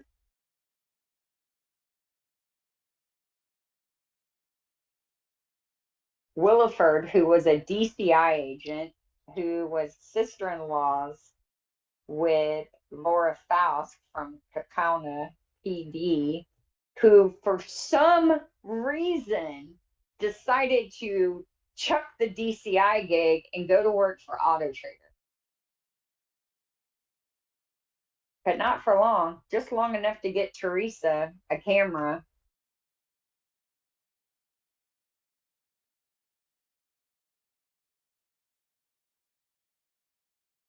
This case stinks, man. Rotten apples and stinky cheese. Did I fall out again? Oh. Nope, you're still here. Oh, okay, good. I mean, isn't that just weird? Why would she be a photographer for Auto Trader?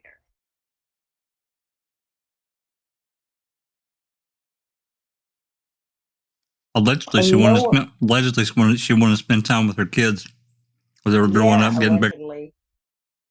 And you know, when she believes she visited the Avery property. So he filed his lawsuit when November of 04, right? Something right? like that. Or September or November. Yeah, November, Yeah. I think. Yeah, I don't remember, somewhere in there. All right. So he filed his lawsuit November of 04. You know when Kathy Williford claims she visited his property? 2 months later, January of 05.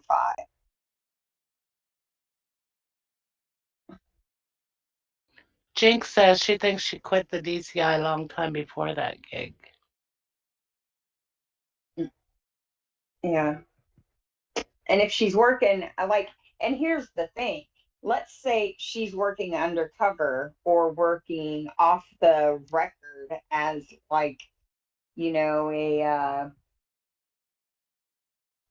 they're not going to admit to that. They're not.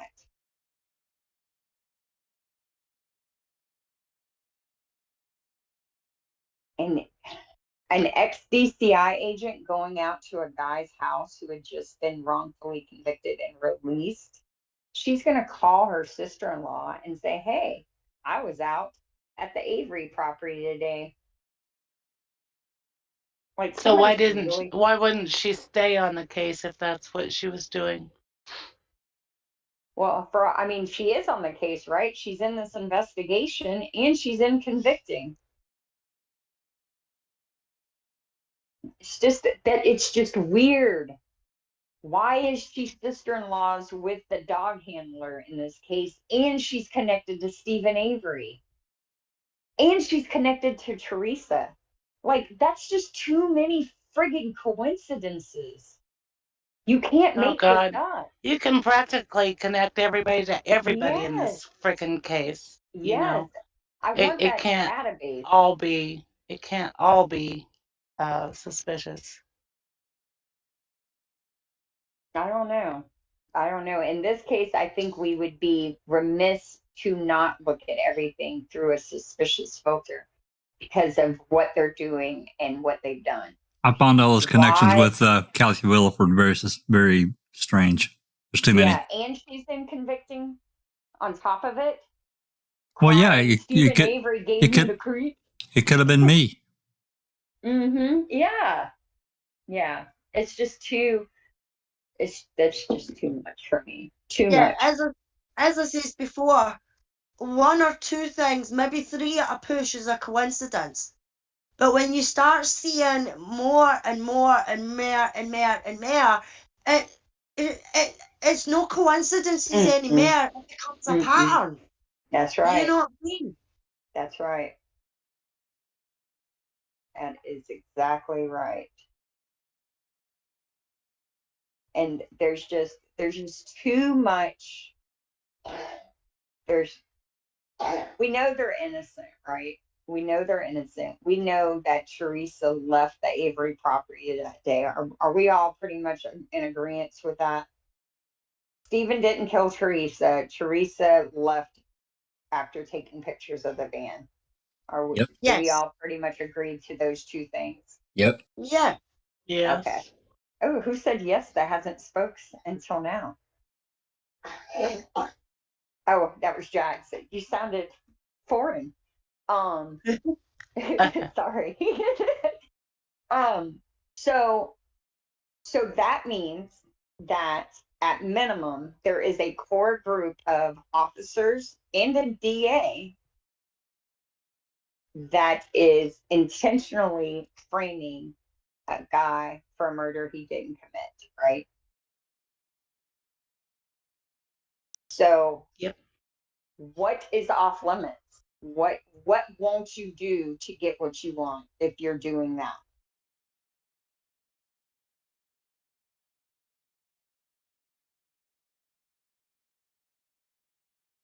If your goal is to frame a dude for a crime he didn't commit,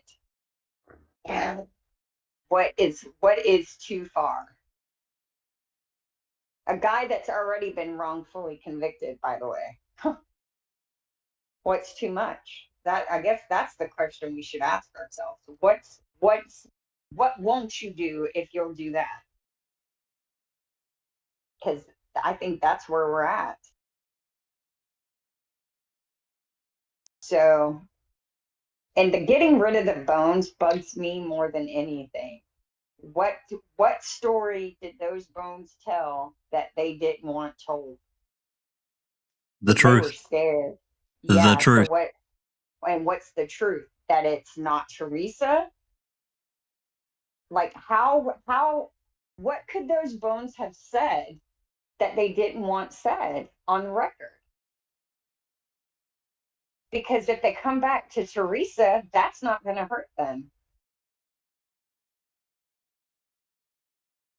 So you see what I'm saying? Why get rid of those bones? Why break the law and do that? That's also bugged me. Who initiated I don't contact? believe they're Teresa's bones. I don't believe they're. Well, they may not be. Who initiated contact? They won't say.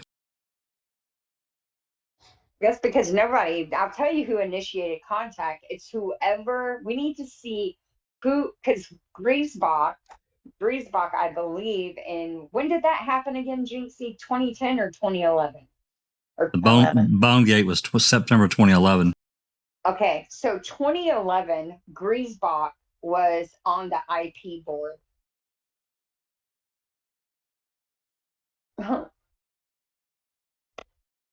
Isn't that interesting?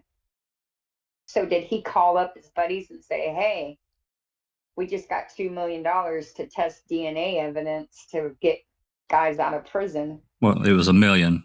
Jinx put that up earlier. It was $1 million. Two grant totaling $1 million. The day before they gave him back. The day before. Yeah. And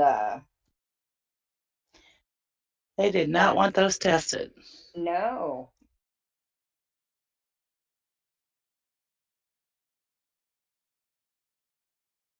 I also found that interesting. I forget who wrote the report on Cuss Road that what they found was not relevant to this case. How'd they say it? Not pertinent, I think. Dettering said it wasn't relevant to this case. I think that's what his report. Dettering, yeah. Dettering. Yeah, I misspoke. It was $1 million. So they got $1 million to do DNA testing. And then the very next day, I want to know what else they got rid of. Could we do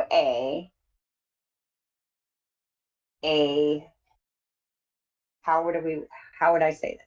Could we get a copy of all entries made into the evidence log of the certain county sheriff's departments for the day after the Innocence Project got the money? To see what other cases they're trying to control? That would be interesting, wouldn't it? What other cases are they worried about?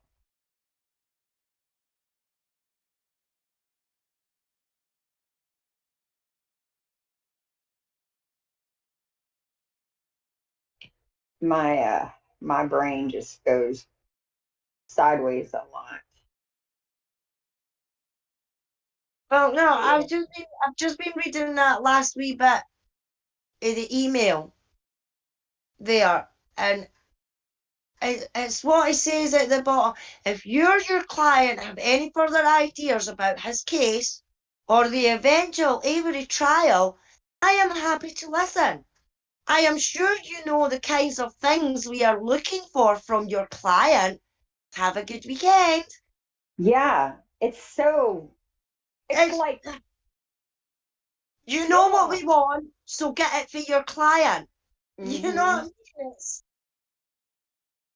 It's so disgusting. Yeah. And I suspect we will be discussing a plea to all 3 charges. But there are 6 charges. Yeah, but consider a favourable position on extended supervision eligibility. Fuck right off. I got so much respect for Brendan. So much respect.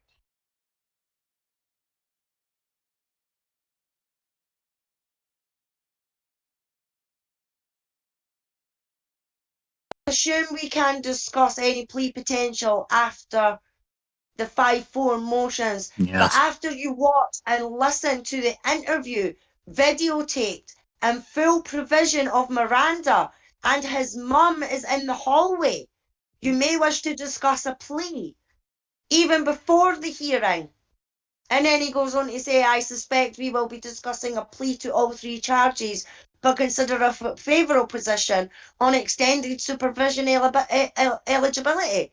I mean, it's like, what? So were they talking about, so what 3 charges did he get charged with? Sexual assault, kidnapping, and murder? Dismemberment, Mutilation. There were 6 charges against Brendan. Okay, so but the first 3 were sexual assault, murder, and kidnapping, I'm guessing. And then they added the other 3? He was charged with six crimes.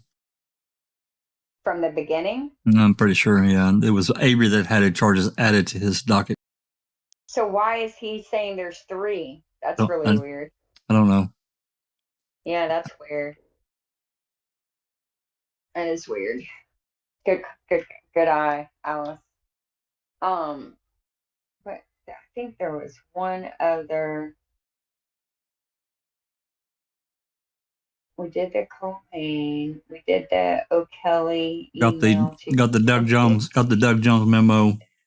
Oh yeah, let's put that one in there because just as a reminder of what was at stake. It's still the crappy copy. I don't know why this is the only copy I can ever find. And Jinx is saying Brendan only had 3. They added on 3 more to Avery. They added 3 more onto Avery that were eventually dropped, making him have 6 charges. Maybe that's what I'm thinking.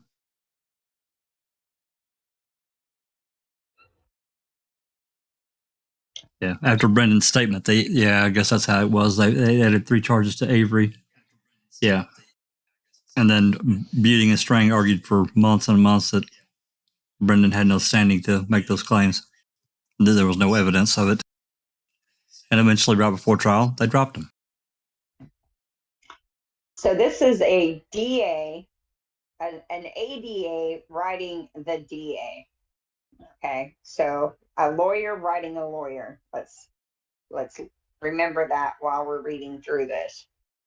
So last Thursday, September 11th, 2003, and I always find September 11th being so interesting. They chose to release him on September 11th because they knew the media would be focused more on the 2-year anniversary of the Twin Towers. I believe that.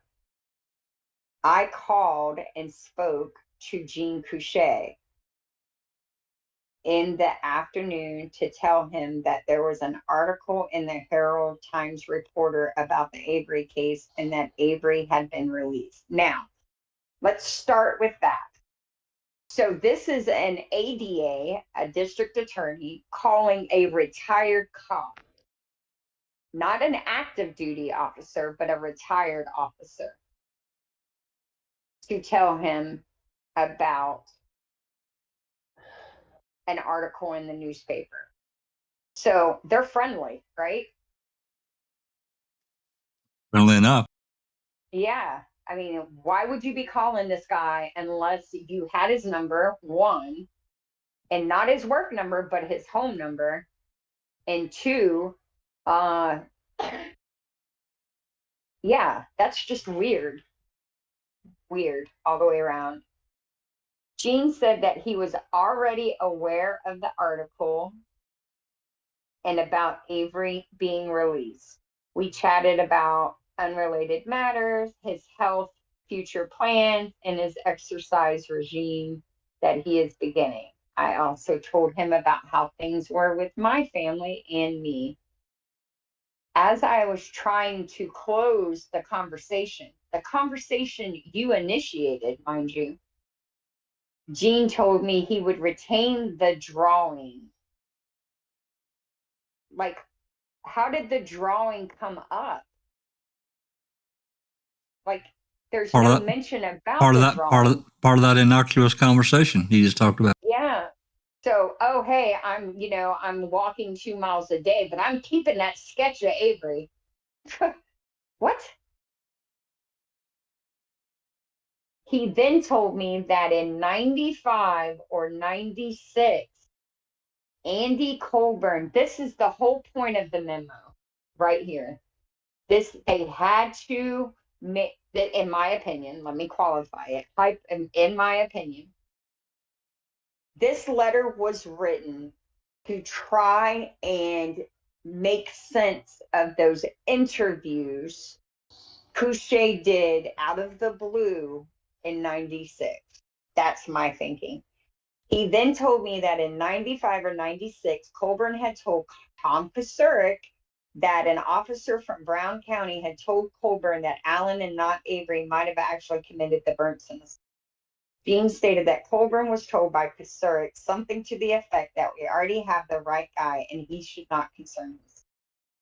I asked if this info was known. He said Link was aware.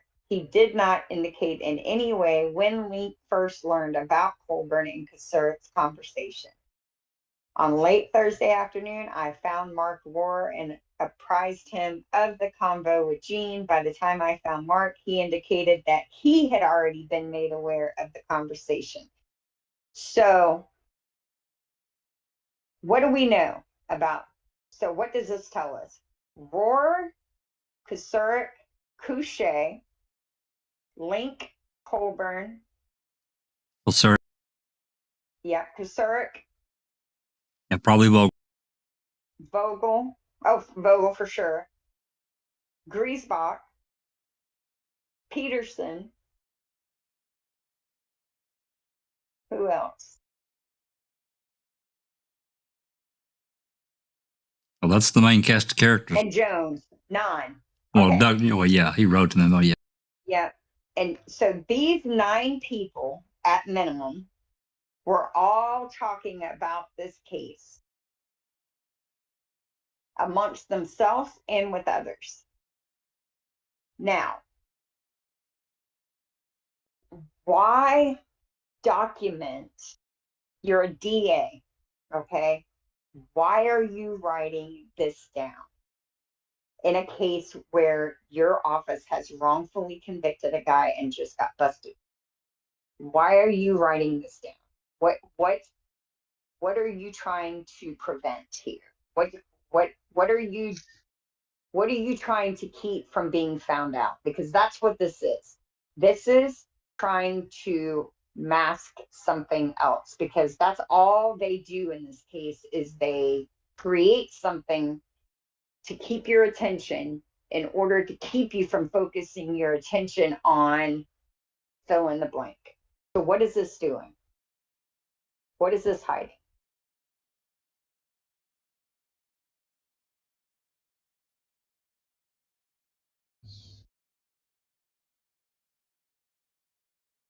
Why did Couchet, let me pull it in Couchet. Okay. In Couchet on August 6th of 96, Couchet interviewed Nicholson, but not about Brown County, about Sheboygan County suspect.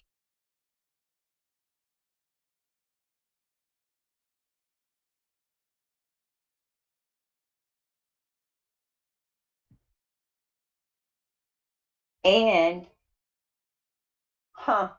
so there's also, I didn't include this last time. Let me see. Let me, how can I do this? I'm just going to read this and then I'll figure out how to share it. So in this, I included in this copy, on September 10th, 1996, C.I. Couchet went to, and it's redacted, former detective Leo Jadowski. Time was approximately 12:30. Couchet asked Jadowski how he had come to talk to an attorney from Stephen Avery's appeal. Jadowski stated that he did not know how the attorney had gotten his name, but he had received several phone calls from the attorney.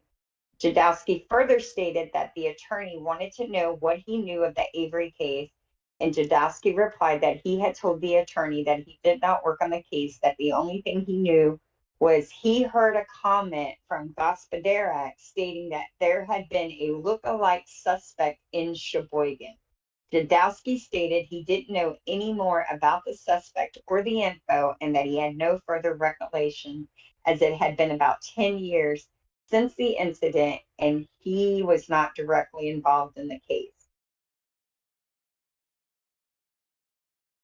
He also interviewed Kachinsky on August 7th, 1996. All right. Yeah, this is weird. Okay, let me get this to you so we can look at this real quick. Do y'all want to go, or are y'all all right? Are we still okay? Yeah, we can go for a little while longer. Okay. All right, here. Let me share this with you and we'll pull it up. All right, there's this. And manage access. And we want the link. Okay, good. So then get a link and go to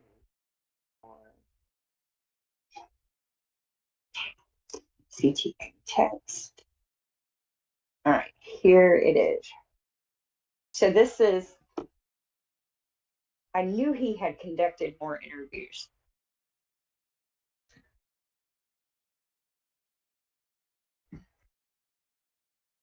Now think about the Doug Jones memo.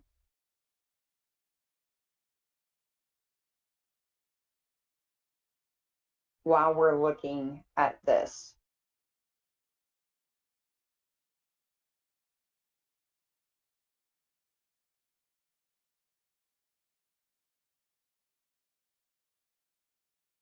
Oh, there's her name.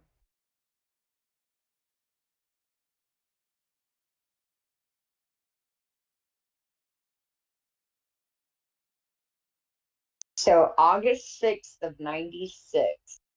Now they're trying to claim Colburn got a call 95 or 96 about another suspect, right? And then they have these interviews that they conducted. So the first one is Couchet and Nicholson.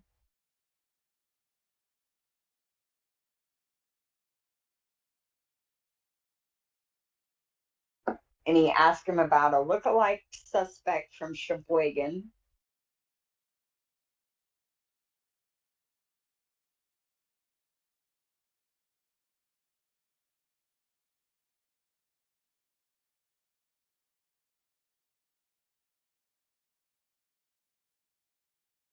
And he asked about Gospodarak and Jadowski. But he asked no really questions, right? Like, this is just such a bland interview. And then if you go to page 3,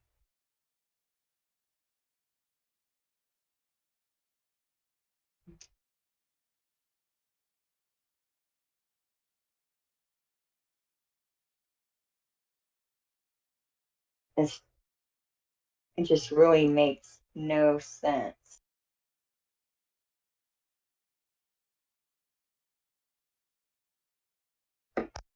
And he is, like, he's not even typing this report. He is saying this to someone else to type for him, which I find very interesting as well.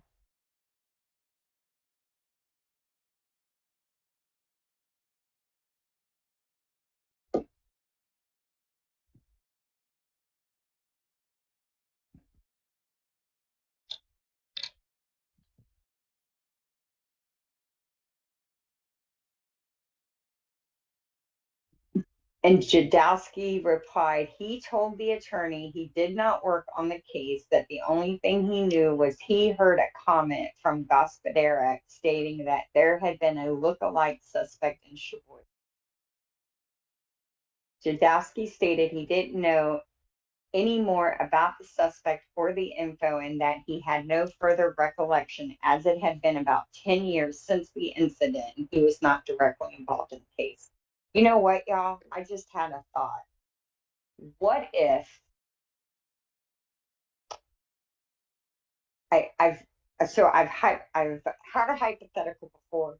What if it wasn't a law student that pretended to be a Brown County cop calling, saying Allen, not Avery, was the real perpetrator of the Penny Burnson assault? What if it was Walt Kelly or Stephen Glenn pretending to be a Brown County officer and they recorded the entire process? Would that be admissible in court?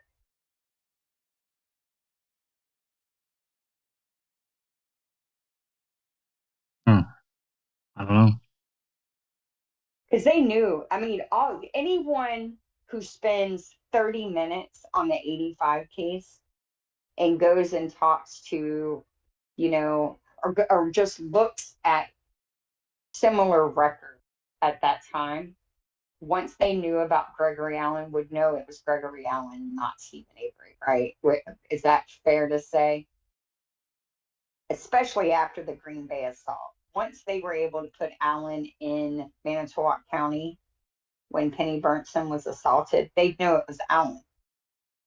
And any cop who was talking to the Innocence Project from Manitowoc County knew it was Gregory Allen, right? Because Gregory Allen was the only guy running around Manitowoc assaulting women. He had assaulted a woman on the same stretch of beach the year prior. He, was a peeping Tom. He was stealing bathing suits. He was harassing girls walking on the side of the road. And he was extremely violent. So if a cop had tipped off the IP,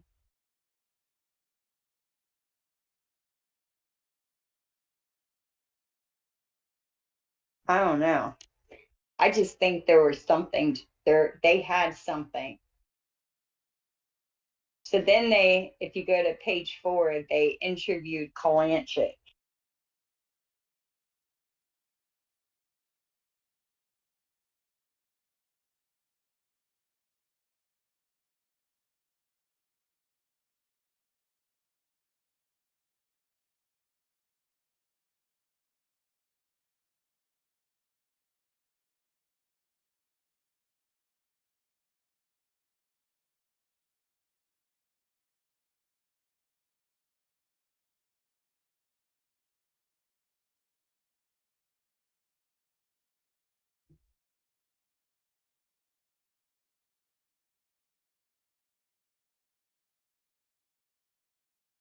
And this is about 10 years before Kalanchik gave a deposition.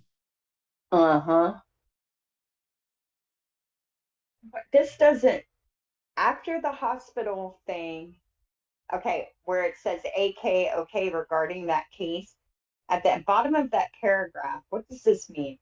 After the hospital thing, the next day, I was asked by the sheriff to transport the evidence to a crime lab. I believe it was Milwaukee, which I was not aware of.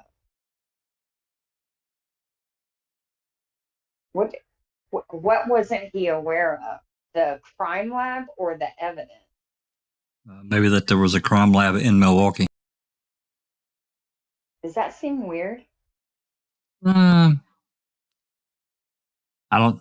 Maybe I don't know. It just depends on his position in the office. You would think he would know which crime labs were that they used and which were relatively local. And if he didn't, why is he transporting the evidence if he doesn't know where the crime lab is? Would you have like an evidence transporting cop? Like a standard guy? You would think. I don't know. Maybe it wasn't available. I don't know.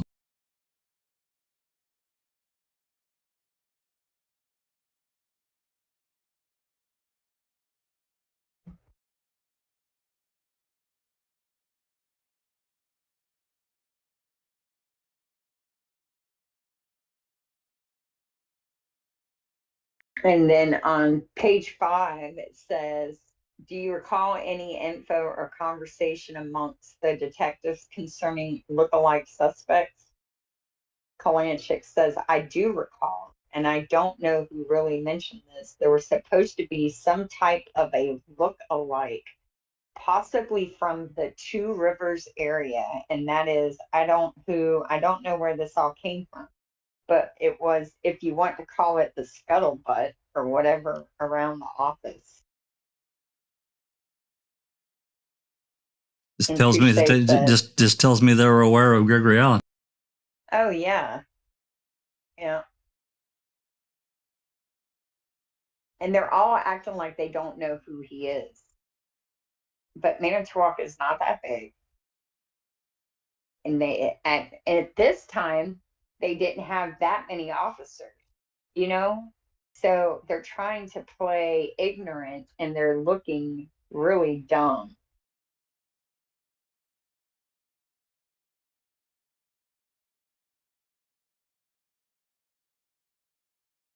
That was August 7th. Oh, he interviewed Conrad. That just tells me the power that Kosurik wielded.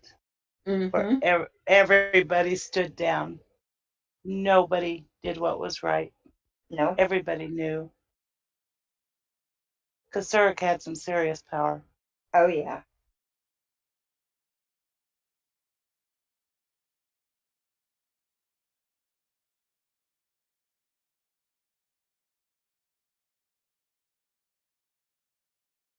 Oh, and Conrad's claiming he investigated that an individual identified as, and it's redacted, he was a resident. Oh, it's Sherry. Look, it's 9th Street. That's by Moss Place. He had similar facial appearances. And I interviewed him, and we were able to determine that he had an alibi and could not have been at the location where the crime took place. There's another 9th Street address.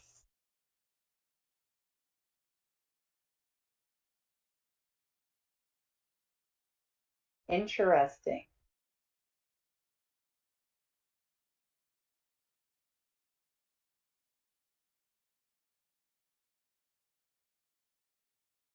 And they are trying really hard to sell this Sheboygan angle, aren't they?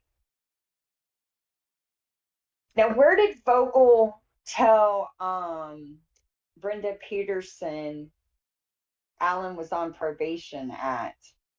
Door County, I think. Okay. All right. So that's not it.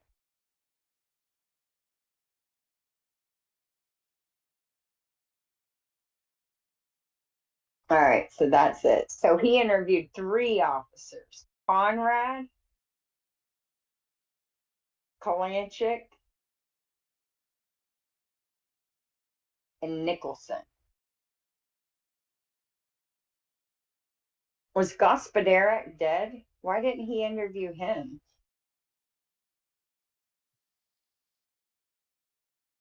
I mean, he's the guy that's talking about it. Why wouldn't you interview the guy who's claiming that, that you're asking about? I'm not sure when he passed away. I thought he was still alive, but I don't know. I know he was dead. I know he was dead by the time the depositions rolled around. Anyway, just more rotten apples and stinky cheese.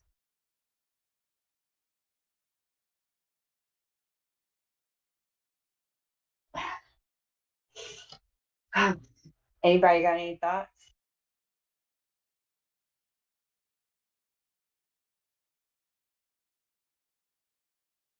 Kosurik's a motherfucker. Yeah, I second that. You're being so nice, though. I mean, I second that. And Alice is probably so damn mad she can't even unmute. Yeah, I'm screaming at the telly. It's just ridiculous. I mean, all the connections, and you're right, Christina, the way that they were trying to think with the Sheboygan, and yeah, You know, did you ever interview a suspect for Sheboygan? And was the lookalike for Sheboygan? And it's like, really? Mm-hmm. They knew about Alan for the fucking start, but they didn't care, and they just went after Stephen Avery. Why? Because they weren't going to give that man a fucking penny. He Okay. got on their bad side, and he never got off. This connection with Kathy Williford, I found extremely interesting. How we found out about the Sarah Faust connection. That's really interesting. I mean, her interview, you know, Jacobs interviewed her on the phone. And it's an 8 or 10 minute conversation. I just wonder what all conversations were also going on that are not recorded. You know, there were many. Oh, yeah. And why did she not ever bring up that, you know, her sister-in-law was out there searching for the missing girl? Because, you know, they talked about it. Sure.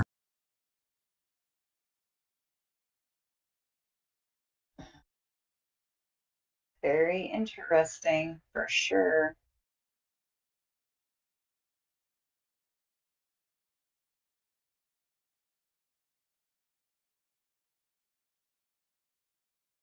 For sure. Well, anybody got anything else they want to add? How do you spell Deb Strauss's first name? Is it Deborah or No. Debra? RA, I think. Okay. Got an open mic coming up here at 5 Central, going back into the Colburn documents. That's not about Tonight? this, but yeah. Oh, really? Yeah. Oh, my husband left this morning. And my grandson's asleep. I should probably wake him up.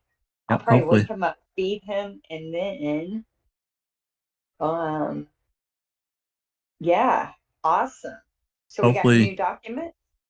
Oh yeah, we got a pile of documents. Oh yeah, we're going through them. Hopefully, Doc and Alice can dive back into where we dropped off the other night. If not, we'll figure it out. But yeah, this document that we started reading the other night, document 323, we're on, I think, number 61, and it's a really interesting document. And it's I gotta catch up. Yeah, it's really ridiculous. It's a ridiculous document, but it's good. So what here.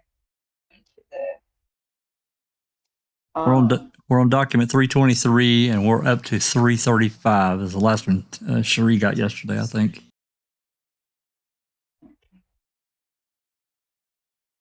All right, 323. I gotta figure